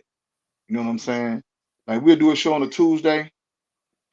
Come Wednesday, I'm trying to woo Saul. Thursday, I'm back at it. You know what I'm saying? Trying to plan a show. I'm on the phone all the time, you know. And man, I've had some weird situations that happen with artists where it was still me being able to build a relationship with artists. And I was one night I was at Jewtown. It was about 4 a.m. And so I got my sandwich and I'm walking down the street. So I see two cats behind me. And I'm like, man, okay, maybe I can handle them two. Then I see two more. I'm like, shit. Then I just started running, right? I ran past my truck. They're like, Shaun T, hold up, man. I'm like, I stopped. I'm like, what? Man, we just want you to host our mixtape. I said, what the fuck y'all ain't said in the first place? Like, you got me running, you know what I'm saying? But the fact of the matter that I thought about, I said, man, I don't even know these cats, but they know me. You know what I'm saying? I thought they were trying to rob me, but they wanted me to play their music. You feel what I'm saying? So it's like it's so many situations, man. Like when you're doing this, when you're really into breaking artists, man. I mean, I used to be on the train. I get up early in the morning and take the train from where I was at, and I go to 95th and take it all the way to Howard Street and pass out mixtapes with all Chicago artists on it. just giving away. You know what I'm saying? Just trying to get y'all out there. I'm trying to figure out how to brand y'all the best way I knew how. You know what I'm saying? Because I used to see my man, rest in peace, my man, what's his name? Reese G. Rest in peace, Reese G. I used to see them on the trains, man, back in the 90s, man. I used to be like, man, I'm so tired of looking at them, but hey, they made themselves available, man, and put themselves in demand with their music. You know what I'm saying? And Three Piece, man, they killed the game. You know? Yeah. And really, Beats, I was doing stuff, you know, when I think about it, I was doing high school shows, man. You know, Three Piece would be on the bill. Ben One was with this group. They were signed to Sony. I can't remember the name of their group. Remember the group Quiet Storm? Yep. Quiet Storm, yeah. Man, man, I done so much. I really gotta like write all this stuff down. You know what I'm saying? Because it's a lot. The more we talk, the more I think about it, and I don't want to get so confused. But I want to go back to when you was talking about the DJs, how you know, like how difficult it was for them to get behind the records, and I really didn't concern myself with them because I had my own market, you know. And when you become a brand, you know, big shout out to my man Shaun Mack. He became a brand with those mixtapes, and but he would do compilations. Them wasn't mixtapes to me. He would just play the record. Yeah. I did mixtapes. I blend the records. I drop bombs. I talk crazy. You know what I'm saying? I brought the energy. Shaun, he just talked crazy and played the records. He was like a Who kid. You know what I'm saying? I made it where y'all records could be played in the club. You know what I'm saying? And so that was my thing. I'm like, you know, the same thing with V-Dub. He did the same thing, Farris. But the mixtape game was so big. And, you know, I talk to CEO 5000 about that all the time. Big shout out to CEO 5000. You know, he loved industry stuff. So I was just telling him, I said, man, the mixtape game is so dead, man. And there's no DJ. I take that back. Cool Ant. You know, Cool Ant was coming up in our era. Cool Ant still do mixtapes with Chicago artists. Big ups to him. Shout You know out Cool Ant. Yeah, shout out to Cool Ant. But you know, people have situations in their life, man, and you know, it's a lot to this game. I would have to sit down and talk to you guys one-on-one, you know, saying another source, because there's reason why there's a lot of pullback, you know, in our industry. And it's not because of the art, you know, or your artistry. It's because of some personal stuff, you know what I'm saying, on how a person feel about you, you know. And you know, that's, man, bro, like that's so hard to deal with being an artist. You know what I'm saying? And that's why cats got all this damn security. You feel me? Yeah, Because that's true. it's you know, it's always some petty shit. And we all eat, you know, man, but man, cats just be on some bullshit all the time. But far as the DJs breaking the records, man, I had fun doing it. I still do it. People think I don't spin hip hop no more. I still spin hip hop. I do. I'm just not doing it in the lane. What's up? I'm reading the comments. Coach Steele is in the comments cutting up, bro. First of all, he said he's about to destroy Marvo on the show. That Marvo don't want no smoke. So then I said, me and Coach Steele finna smoke Marvo and Sinatra. So me and Coach Barz versus Soul. Then he said, remember that time Shaun T had that situation in front of Teeny Martini. Oh, here you go. With who? With DJ. Oh, Coach Steele bogus for that, man. Hey, Coach Steele out here putting out all old dirt. Yeah, that's so funny. I remember you was performing one time, B, and Coach said, "Man, look at B, man. He think he 50 Cent." he said he's not 50 Cent. That Coach like, you right there. He was like, you get it. Hey, your mic doing the thing again, Biggs. He think he 50 Cent. Look at, because remember you took your shirt off. You took your shirt off. You had on that white fit. He said, "Man, he think he 50 Cent. Look at him." Coach Steel That's my man. What Coach Steel at, man? Man, did you do an interview with him already? Yeah, we did him He was a couple cutting weeks up on ago. his interview too, man. He was letting motherfuckers know what it was, man. Your mic funny again, Beats. Say it again. Your mic breaking up again. Gotcha. I see Coco chimed in. What up, Coco? Now look, now I want to hear the story about what happened outside the Teeny Martini. Oh, we ain't finna talk about that. Leave that alone.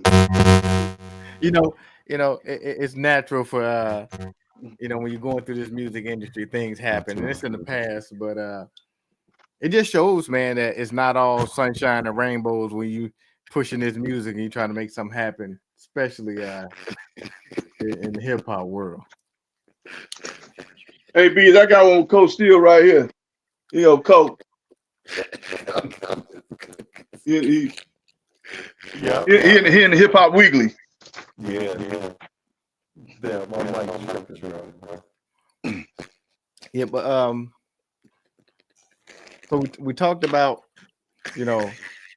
fix your mic, Bees. He can't. He's still laughing at Cole. I told you I wasn't gonna bring that up. You gotta fix your mic, Bees. I got hey Bees, we'll give you a second to fix that. I actually got another video I wanted to show. See if T remember this one. Let me see, where is it?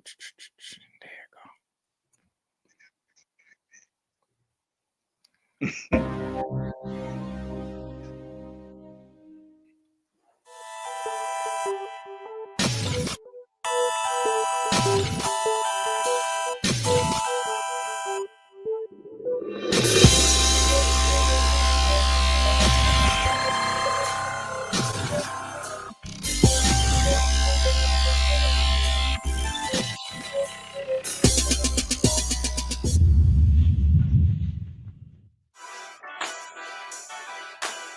The Remy joint.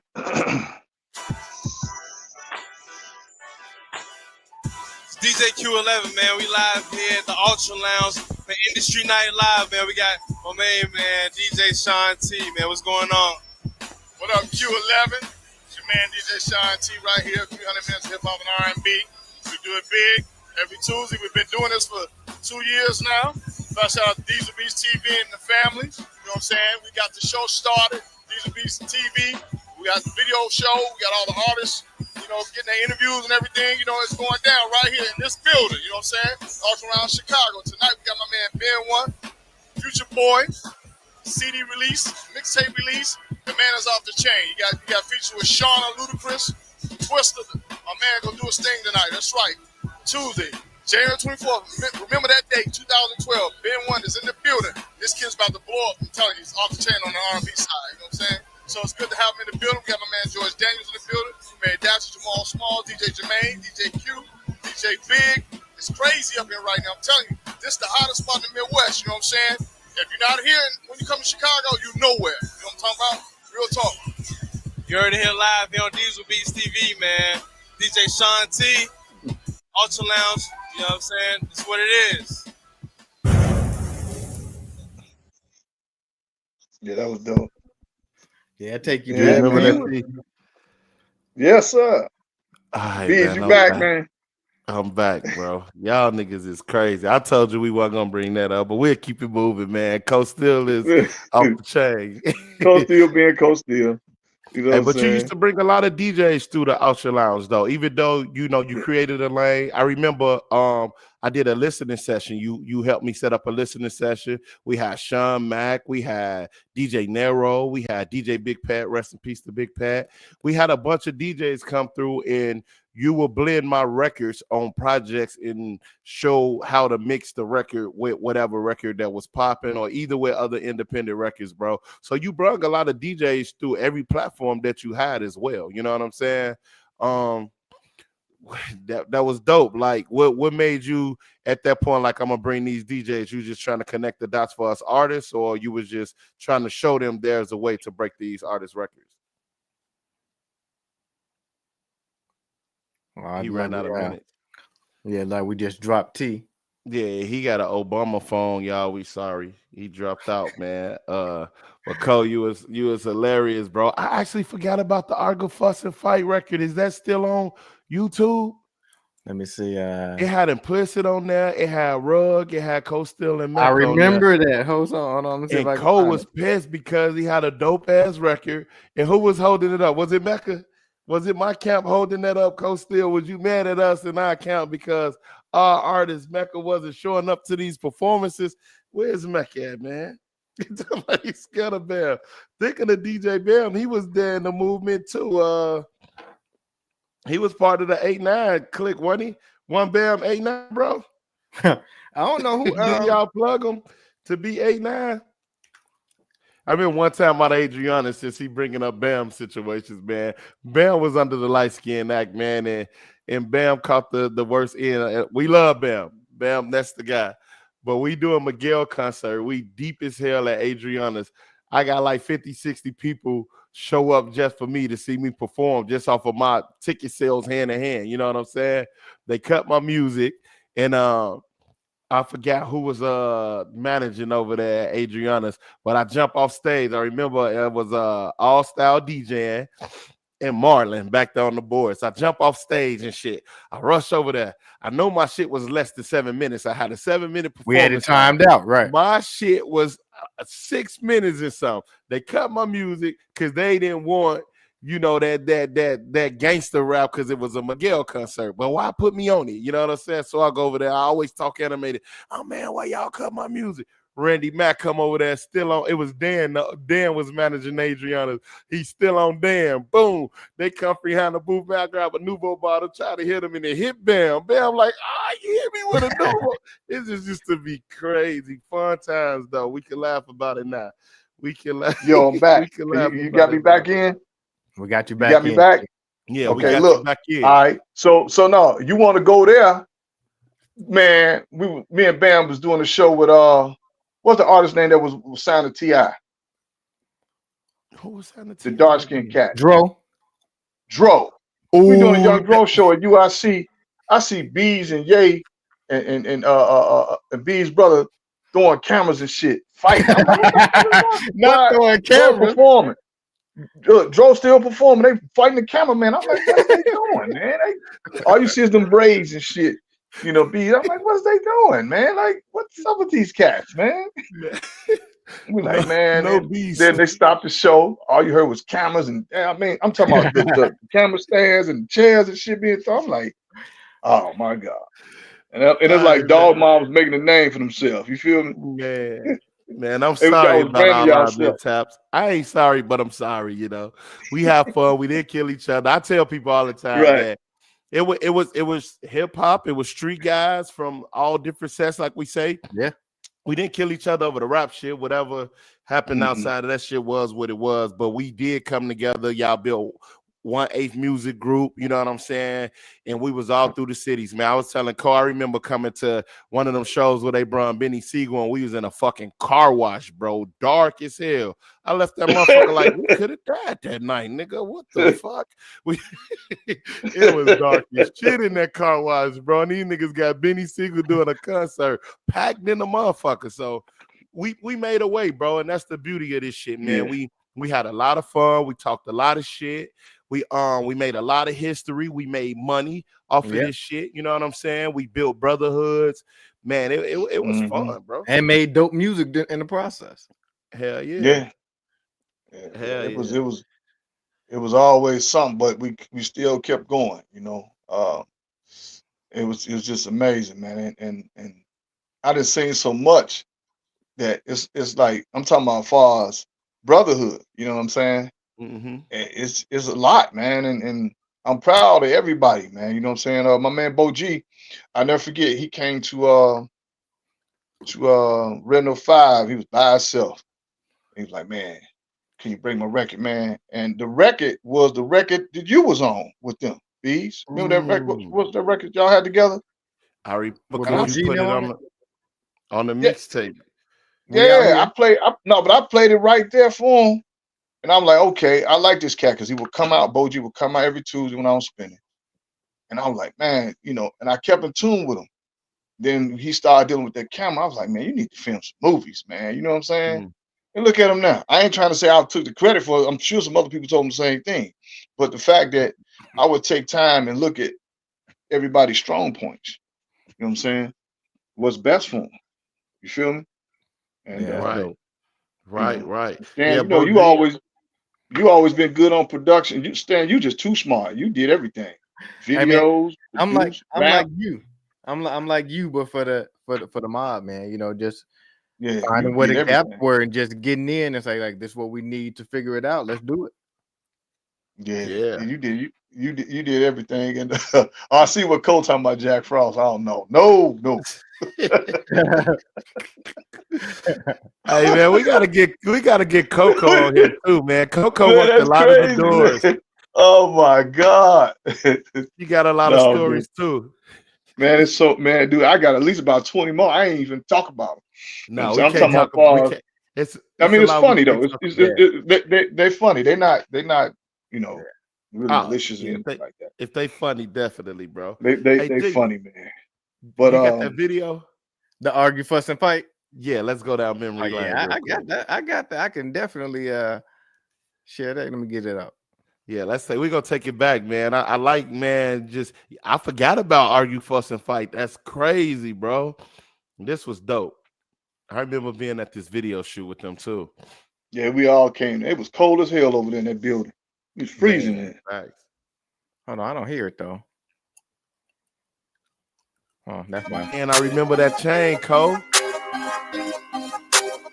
I needed one of them 8-9 chains.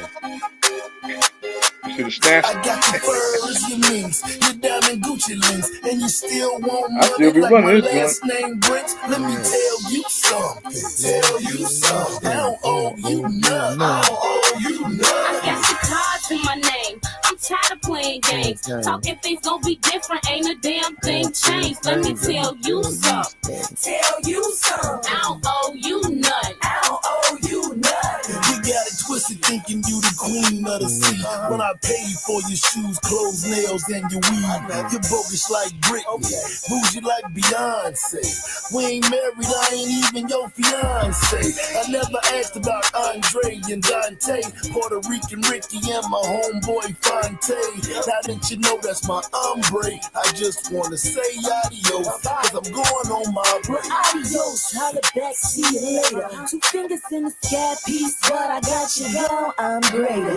Queen got a seat, damn right, that's me. You just mad cause you couldn't crown this G. I ain't V, now I ain't gon' disrespect ya. I talk about your bed, just make sure before fad you get this dirty bag. Me, bougie, Beyonce, I upgrade you. Now to the left, and my new nigga just I got left. your furs, your minks, your diamond Gucci links, and you still want money like my last name Bricks. Let me tell you something. Tell you something. I don't owe you nothing. I don't owe you nothing. I got the cards in my name. I'm tired of playing games. Talking things gon' be different. Ain't a damn thing changed. Let me tell you something. Tell you something. I don't owe you nothing. I don't owe you nothing. I don't owe you nothing. While you walk around stunting, acting like you own something, cause your income tax coming. I'm getting that money, don't you think you owe me? Gotta think of what I chopped up for you and your OG. Skip the shop spree, but your life's still long. Make independent women with your ice grill on. My night's real long, so I ain't playing games. And everything you got, you can get it, hit on your way. Thinking you can live off of me, you out your damn mind. Plus I ain't no white chick, and you ain't Kevin Federline. Stop lying, stunting like you too hard, when you just asked to borrow $20 for a boost card.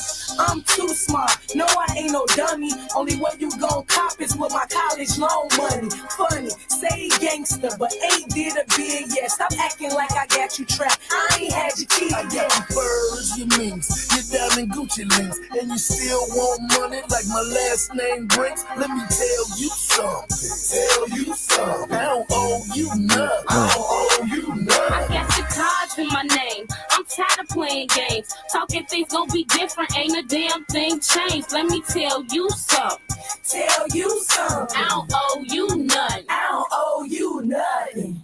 Jeez, That was man, a classic. that took me down memory lane right there. T classic, bro. Mm-hmm. Shout out to Coach Steele, man. Shout out to everybody that was in the video. I seen LEP, I seen KD, I seen 8-9 family. Like, man, bro, that was the early stages. Coach said that was his first video. Shit. That just shows you that kind of sums up what it was at that time. Like everybody was involved. Everybody came out to support each other. You know what I mean? Like it wasn't no big eyes, little U's. Yeah. You know what I mean? Everybody was out. Damn. That video was Mm-hmm. cold, man. The Visionaries was so dope. Like they definitely had it. You know what I'm saying? They were visionaries. They were dope with it. Even back then, it still looked dope. Man, definitely. Mm-hmm. Shit. T, is so much to talk about, bro, that we could go on and on Man, and you on know, and on. I know, man. It's a lot, man, because we did a lot. You know what I'm saying? We didn't really realize what we were doing while we were doing it. Yeah, while we were doing it. You know what I'm saying? And you know, like to go way back in this conversation, that kid White Boy was going. You know, he had some joints by Kanye. Kanye produced them, and he also had an opportunity to be in a movie with Spike Lee. I had sat down with him and Spike Lee at the Crocodile Lounge. You know what I'm saying? Like that industry night was about to be bananas. It was me, Spike Lee, Sundance, Timbuktu, World, and Malik Shabazz. And that was the first day we did it. And the first day to do something like that, to have them there, then we had opportunity to break Beyonce's first album, but they pushed it back. They pushed it back, but we was gonna do her release party. So a lot of that come from college radio. I know for me, I had it was a girl named Letitia Taylor. She worked the college market in the Midwest. She's from Milwaukee, and she saw how we were throwing parties out. It was a place called Joy D's on 144th and Burnham. And my boy Malik, you know, we was doing the car club parties. This had to be like 90, 98 to like 2000. And Twister used to live across the street from the spot. He had come over there, and he was pushing Adrenaline Rush, right? And Mikey wasn't even DJing at the time. We'd just be like, man, we're gonna play the record. I know y'all want to go in the back and smoke and play Nintendo, so we let them go in the back, play Nintendo all night. You know what I'm saying? And that's when Puffy gave him that truck, bought him a truck or something. It was a Cadillac truck. It was just, it was just like we was like in no man's land. We were just out here playing records. But the fact that I was pushing those major records, I had an opportunity to have dinner with Destiny's Child at the Green Dog, Mary and Red Hot Chili Peppers, and my man Dark Child. You know, right. Like I said, it was just a consistency. You know, I was consistent. You know, consistent being in record pools, consistent buying records. You know, being at all the industry events, and people be like, man, why you don't come out? I'm like, dude, I am burnt out. You know what I'm saying? I've been going out for over 20 years, 3-4 days a week. You know what I'm saying? Like, y'all don't know. And so, you know, this whole new era that I'm dealing with, it's a bunch of old people, man, my age, is trying to enjoy their life, because a lot of us is checking out now. So I get it, but man, I'm not about to be going out like that all the time unless I'm working, or if I feel like popping out. But man, it's like people in their 50s, man, they partying so hard right now. It's ridiculous. So you know so let me put you on the spotlight. First of all, we remember the On My Mama record, Cold by Swing, for sure. I remember Swing had another record too. Yeah, he said the Grown and Sexy. I remember Mike Dunn wanted to sign me and stuff at that time too. I remember that. You remember that? Yeah. Hey, let me put you on the spot. 2 questions. Who gonna win between me and Coach Steele versus Sinatra's and Marvo? That's question number 1. And question number 2, who is the toughest act to follow on this bill?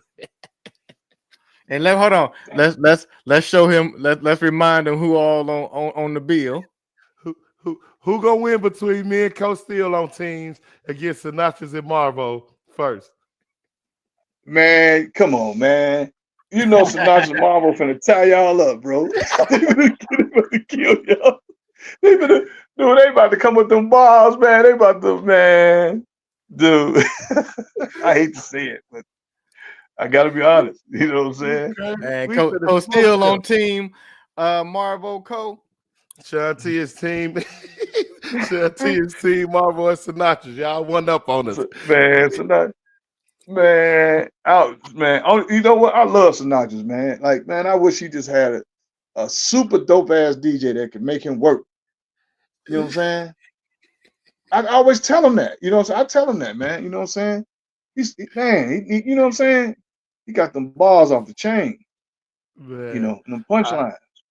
All right, so You know what I'm question 2, man. Since you shitted on me and Coach Steele, that we calling Bam on your ass.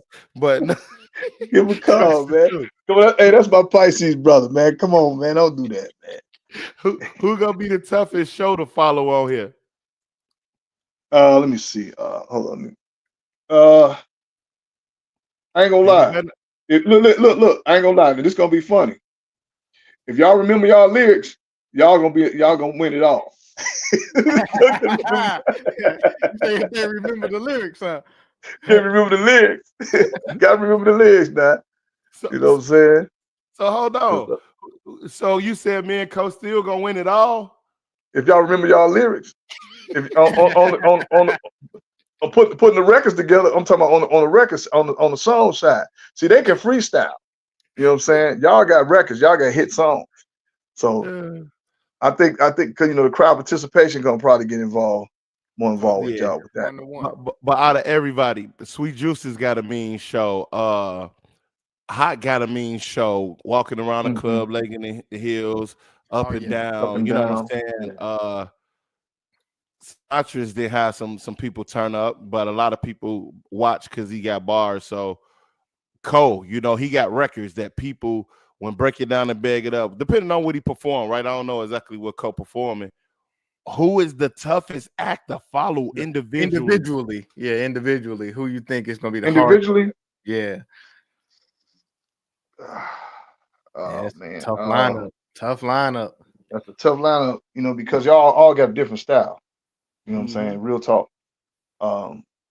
I can't really tell you. I'm excited. I want to see everything right. You know what I'm saying? I want to see the sound system right. You know what I'm saying? I want to make sure everything's straight. Cause that counts. That counts. Having the sound right. That that's a big part of the right mics. Mm-hmm. You don't have the right mics. Coach still gonna throw the mic and walk off the stage. You're like, man, fuck this. This is bullshit. He gonna take the DJ mic. Then he gonna have Mike D in there with him. Oh my God, Young Chuck.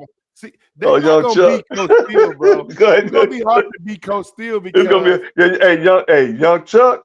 Oh my God, he put on the show. Come on, bro. You don't know my hood. See, and that's what I'm saying about the crowd participation. Them records like that. Come on, man. Man, I don't know, man. It's gonna be good, man. Who going first? You'll pick him, y'all get paid.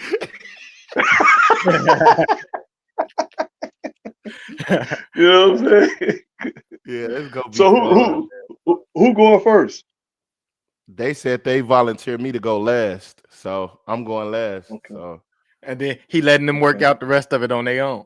Yeah. Man, dude, hey, what about the little spot we had, man, over there? You ganked shells out of that spot and we took over. Oh, what spot? On 139th right for Austin. Oh, Lamar. Yeah, you ganked shells. We took over the spot. Damn, I didn't even remember that. You gonna try to blame it on me. Shaun T said, man, you played dog mob, took over that spot. Hey, remember, shells had. I told Coach Steele on his interview, but do you remember when you used to play Gucci Man, your shirt off? Uh-huh. Go in there, everybody to take your shirt off. Oh my God, brother and shit. It was funny as hell. Wait a minute. Hey, but remember, you should have had old boy. You should have had the worst rapper in the world to perform in the middle of this show. Who? Scooter Baker. What's his name? Yeah. Scooter Baker. Scooter Baker, the worst hip hop artist in the world. We don't know what a Scooter Baker do that. See, you have to be there to know what we talking about, y'all. The Yeah, some Scooter of this Baker you was had to be there. infamous at that time. That was the most infamous dance move you can ever see in an open mic hip hop showcase concert event ever. This nigga, the Scooter Baker game was crazy. I wish we had video of that, bro. The nigga, we don't know not one song this nigga made, but Boy, remember he that did a dance, though? motherfucking dance that we named the Scooter Baker on site. And he did that shit Absolutely. every week. He thought we was laughing with him, but we was laughing at him. You know what I'm saying? But hey, he did what he was supposed to do. He came out to entertain the people. Now look. What about breaking? I, what about breaking? What about breaking up and down? Shaun T, like every week in the clubs, we playing that record, we getting it popping before it hit radio. Like we got our whole movement there. Like that was a fun record to break. You know what I'm saying? bro, Like that was, to me, that was the best record Excel ever produced to me. Man, I'm sorry. Dude, like I still play that record. You know what I'm saying? Like real talk. You know, that man, that was big. And we had a ball. Yeah, at that time, that was the biggest record, in my opinion. It ain't even an opinion. It was the biggest record as a fact out of our class, bro. Like, that record. It was kind of it kind of added pride for us too. You know what I'm saying? To see somebody from Motorcycle was a big record, but as far as like songs that I thought was super good and knocking, I liked the Motorcycle, but I felt like Up and Down was just that one. It just felt good when it came on the beat. Both hot and cold. He had some cold records too. You know, he had some cold joints. Yeah, he had the other record with XL that Genius played. I forget the name of it, Yeah, but that was my favorite one. 21 and over. 21 and over was dope. Mm-hmm. Yeah, that was a dope joint. Yeah, he had a couple of joints, man. Man, dog, y'all got me really, really thinking about all the time we've been, you know, because I was already outside a lot more prior to working with you guys, but man, it's just I see why things went the way they went, you know, for me on a personal note, because you guys were priority to me. You know what I'm saying? Mm-hmm. I y'all was first. You know, we appreciate you, bro. We really do, man. Yeah, and I'm gonna show you a picture of the first magazine I was in. It was called what's this shit called? Underline Magazine. Look at this. Yeah. Damn, throwback. Look, here go, here go cute. Look, there go boy, cute. You look like Troy on there, boy. Oh, you stupid! Trying to call him my son. You see Q Billa? Yeah, I see Q Billa. I forgot about Q. Yeah. Yes, sir. Yeah. Q Billa. Q still doing shows up north. Yep. Yeah, I used to think Troy was your son, Q bro. still doing shows up north. What Cole say? I used to think Troy was your son, bro. Yeah, I want to talk about it, Genius. Look, that's another one of them areas we ain't gonna talk about that today. Talk about Troy. No, man, Troy ain't my son. Shit, Troy damn near my age, nigga. That nigga, oh, he should be 50 now. Troy in the comments somewhere too. I think if he ain't long out, but yeah, Troy and Troy and Hot and them, they used to get it cracking. Yeah, yeah, he sent it out. You know what I'm saying? Damn, man. Troy. Yeah, gotta keep it moving. That was dope by Feeve. Coach still say the Motorcycle record was first. Yeah, definitely was first. I'm just saying, like, keep it moving. I feel like that Up and Down had the potential to be the biggest though. Yeah. Like it just felt good. That motherfucker dropped. Do we got Up and Down video again, man? I mean, people need to see and hit this, man. I'm big on giving. See, we not no haters from our class either. You know what I'm saying? We not delusional. We not gonna try to knock another nigga. Like we know Marvel and Sinatra's bar game is crazy, but me and Cole do know that we had multiple songs in that audience when we go on that stage that's gonna fuck some shit up. So we definitely gonna get them brothers they props here. We poke fun. It's like hooping, man, throwing jabs. And when it come to songs, like I really felt Up and Down was that motherfucking one, bro. You know what I'm saying? Like I love the record, man, and we did a hell of a job planning in anywhere we was at, and the people responded to it. The people loved it. So hands down. And you know, let's get into it. Sweet Juice is just gone. She gonna just shock the room. Like she just crazy with it, bro. You know what I'm saying? Facts. Sweet juices. Hey, man, I'm gonna do I the done up seen and him do down it so they plenty can of see. time. Facts. Huh? Up and down, up and down, up and down, up and down, up and down, up and down. Up. Excel. Go up and down, up and down, up and down, up and down, up and down, up and down. Hey, man. Up and down, up and down. It told me not to get too cocky, Up and down, up and down, up and but I'm the down, hottest. Showing the video. up and down, up and down. What's more cockier than a nickname hot Up and down, up and and to live up to it? down, up and down. I'm the hottest, period, boy. I had shorty bottom going, top going, legs going, head going. Bobby Brown up around, House of Pain jump around, crisscross them legs, then I 12 gauge pump her down. Like it's lunch around. Too late for discussion now. Like the CTA out of service, the way I bust is down. Like a perm toucher up, football scoring toucher down. Give her this MC Hammer now. Her boyfriend can't touch this now. In her pumps, I bump her down. Bet it ain't no bluffing now. If her boyfriend won't beef, tell him go and fuck a cow. Anyway, got her here going up and down like a oil well. If he don't like it, I will. Long as she feel like one of the most, she all will. And to a friend like phone service, they all tell. They all wanna touch me now. All wanna touch around and touch around at the same time. Going up and down. Going. Top going. Legs going. Head going. Push up. Bottom going. Top going. She going. Legs going. Head going. We like. We going. I don't think Cole in the video. We gonna rap covert. Go ahead. Out of all the girls, she the best. Call me when she Went needs to the wall, from the ceiling to the ground. Attic to the basement, similar to escalator. that. I was trying to pull up the MP3, but yeah, that song was crazy, man. Shit was dope. It put on for the culture at that time. You know what I'm saying? I don't know. And it was just, like I said earlier, it was one of the, like, Feeve had the motorcycle record. Like, for me, when I look at it, Feeve had the motorcycle record kind of like at when we first started getting together and collaborating. He was already hot. You know what I'm saying? He was already that guy, right? The Up and Down record is one of them things, to me, we got to see front row. We got to see it organically happen. That's why it felt so much bigger to us, because it was like, man, we were watching it happen in real time. And Bees, you got the wrong screen share. I know. I'm trying to find the original. But that's why I think it was bigger. Yeah. And see, but you gotta remember this too now. Like, okay, Feeve was super hot. Yeah. You know, Bump was hot too. Bump was on fire. You know what I'm saying? Bump J was, you feel me? Like, he was in his own lane. You know what I'm saying? Yeah. And it was funny how people used to be scared of the Goon Squad. I'm like, man, everybody got, everybody from somewhere. You feel me? Everybody from somewhere.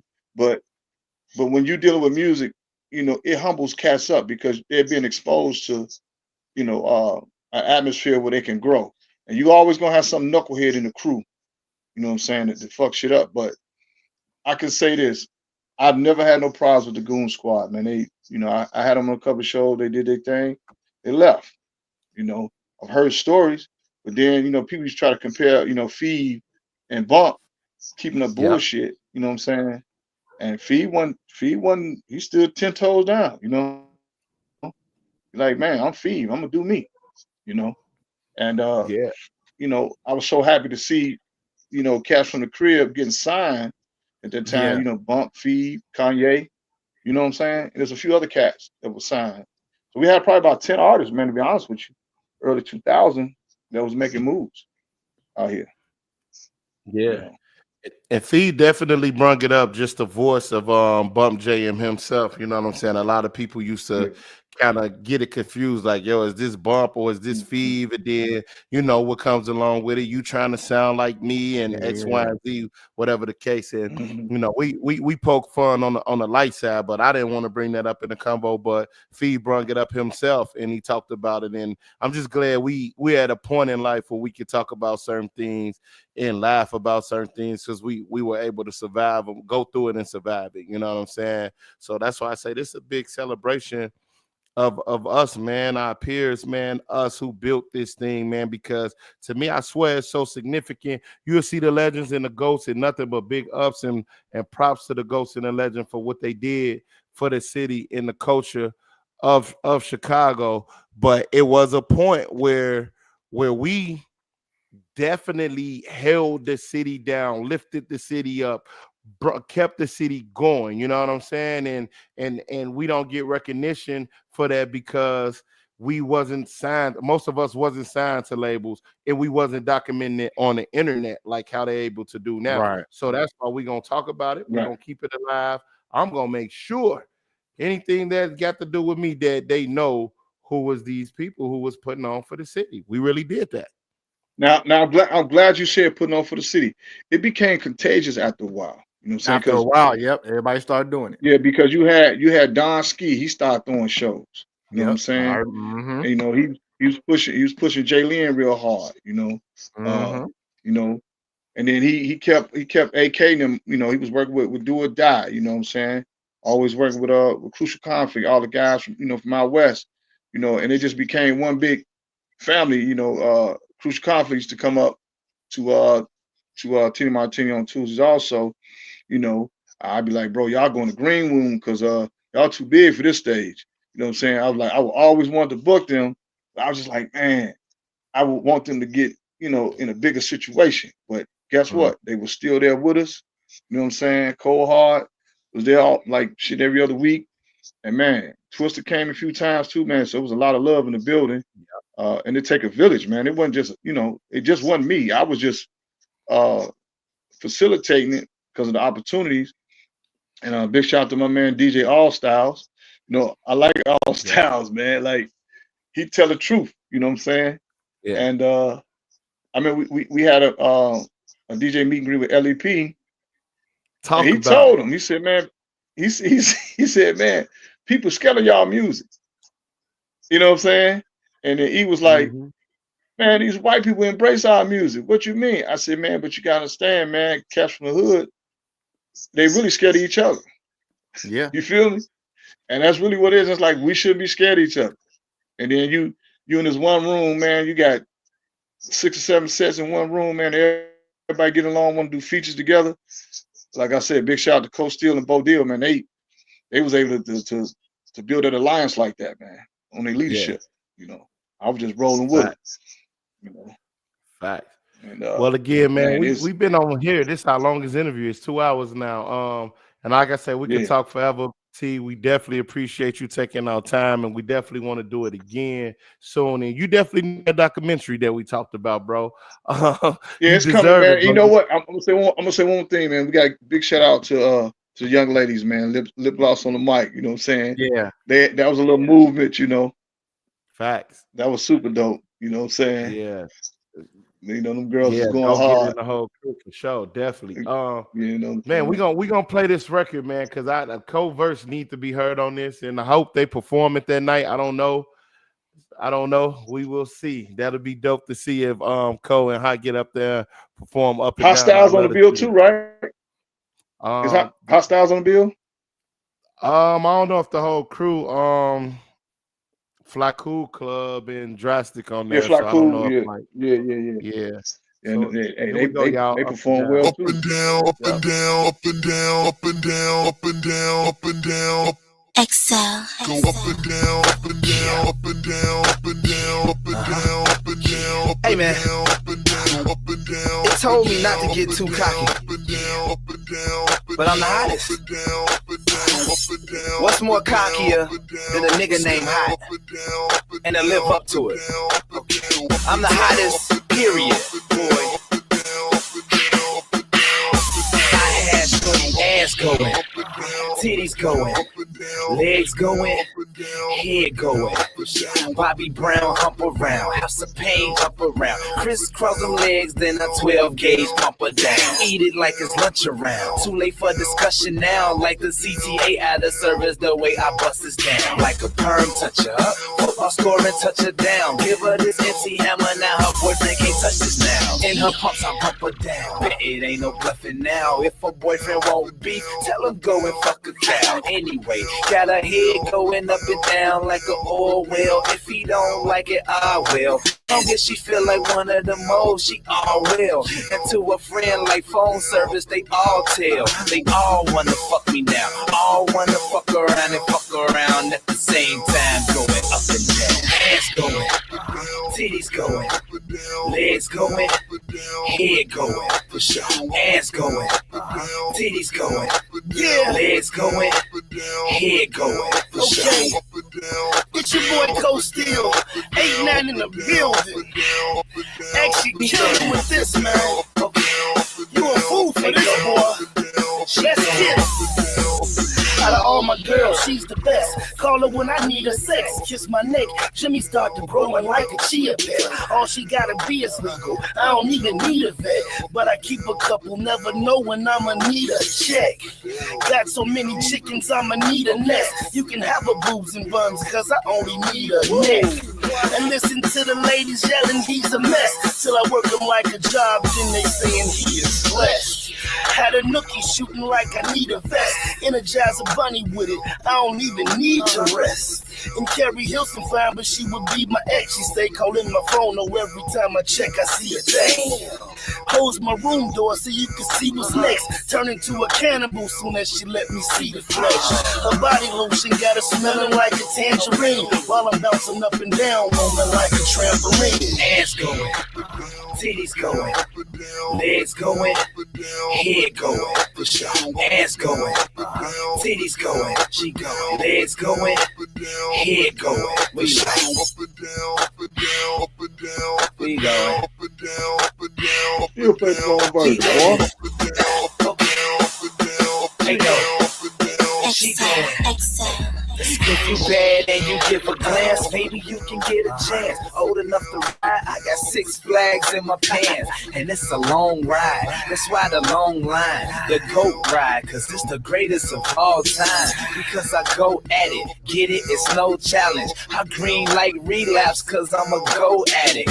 Never slow down, I go down and won't drown. 16 ounces, leave that pussy with a pound going. Ass going, titties going, legs going, head going, for sure. Ass going, titties going, legs going, head going, for sure. Yeah, this beat is brought to you by We go, no other than your boy. she going. You know what it is. Hey, Beach. Jeez. That might steal the show, bro. Hey, Beach, man. You stick to rapping, man. You still didn't play the other verse, man. Let me deal with the music. I played Coach Steel verse. You ain't play co-verse on there, man. You Yes, I stick to did. rapping, man. No, just rapping. I did play it. No, that verse wasn't on there. It wasn't on. You get old, bro. I played it. I rapped this part and everything. No, get you didn't. old, see? Yes. No, dog. I ain't here. Then they saying he is blessed. Had a nookie shooting like I need a vest. Yeah, okay. Energize a bunny with it, I don't need You right. DJ B's, DJ B. Check it out. Oh, like, what you doing, man? Oh, you got me I'm to put the check it out, man. Oh, shit. You got to do a drop. All What's right, up? man. Let's I check gotta it get out. out of here. DJ Shaun, I'm on the beats and bars. We got to thank you one more time, T, man. You deserve all the Yeah, flowers. no doubt. I told him earlier you were like the godfather of the Chicago music scene, and hear about all the stuff you did behind the scenes that people didn't know about just added to that whole motif and that story. So we appreciate you. I know I wasn't one of the artists, but I know I appreciate everything you did, and for the artist. So thank you again, T. Yeah, thank you, man. We gonna keep on living life and have a good time, man. You know what I'm saying? And I Absolutely. really appreciate the interview. Big shout out to Yes, Beats sir, and man. Barz. I Y'all look doing your forward to thing. hanging out. Thanks, T. I Yeah. look So forward to hey, seeing y'all and hanging out, bro, man. Appreciate you, T. Shout out to everybody who tuned in. We got more interviews coming up. We got to get Shot Blizz. We got to get Sinatra's. Shit, a few more, man. Damn. Yeah, we're gonna try to get him in. But if you happen to miss them, you can go ahead and come out on February 1st. These guys will be performing live. You see the list. You got B, Sinatra's, Coast Steel, Hot to Death, Easy O'Hare, Shy Blizz, Feed, Sweet Juices, Marvel, Wild Bill, Lights Out, Whoa Boy, Drastic, Fly Cool Club, and Cloak and Dagger. And of course, we're gonna have Shaun T on Bill Click. Yeah, I forgot we didn't put him on the flyer. We got a few folks that we've been adding to it that we didn't even get them put them on a flyer. But we got multiple flyers though, so yeah, we do. Up another one. We got to put them in rotation. We got to keep passing them to the left so we can see all of them. But man, the show is gonna be crazy. Shaun T gonna be providing the sounds, him and Yayo. It's just gonna be a vibe. It's gonna be a walk down memory lane, man. Y'all come out, come support, come be in the atmosphere. Let's take a walk down memory lane from that time and hear that music, man. Man, we appreciate y'all, man. Catch us on the next Beats and Bars, man. Y'all can follow us on Instagram at Beats and Bars. You can follow me at VIPBs. Genius at GEN Media. You know what I'm saying? Short for Genius Media. Hey, man, we look forward to more interviews. We definitely look forward to the show. The tickets are on Eventbrite. Go get them joints. Till next time, we out. Holla at y'all later. Holla at y'all.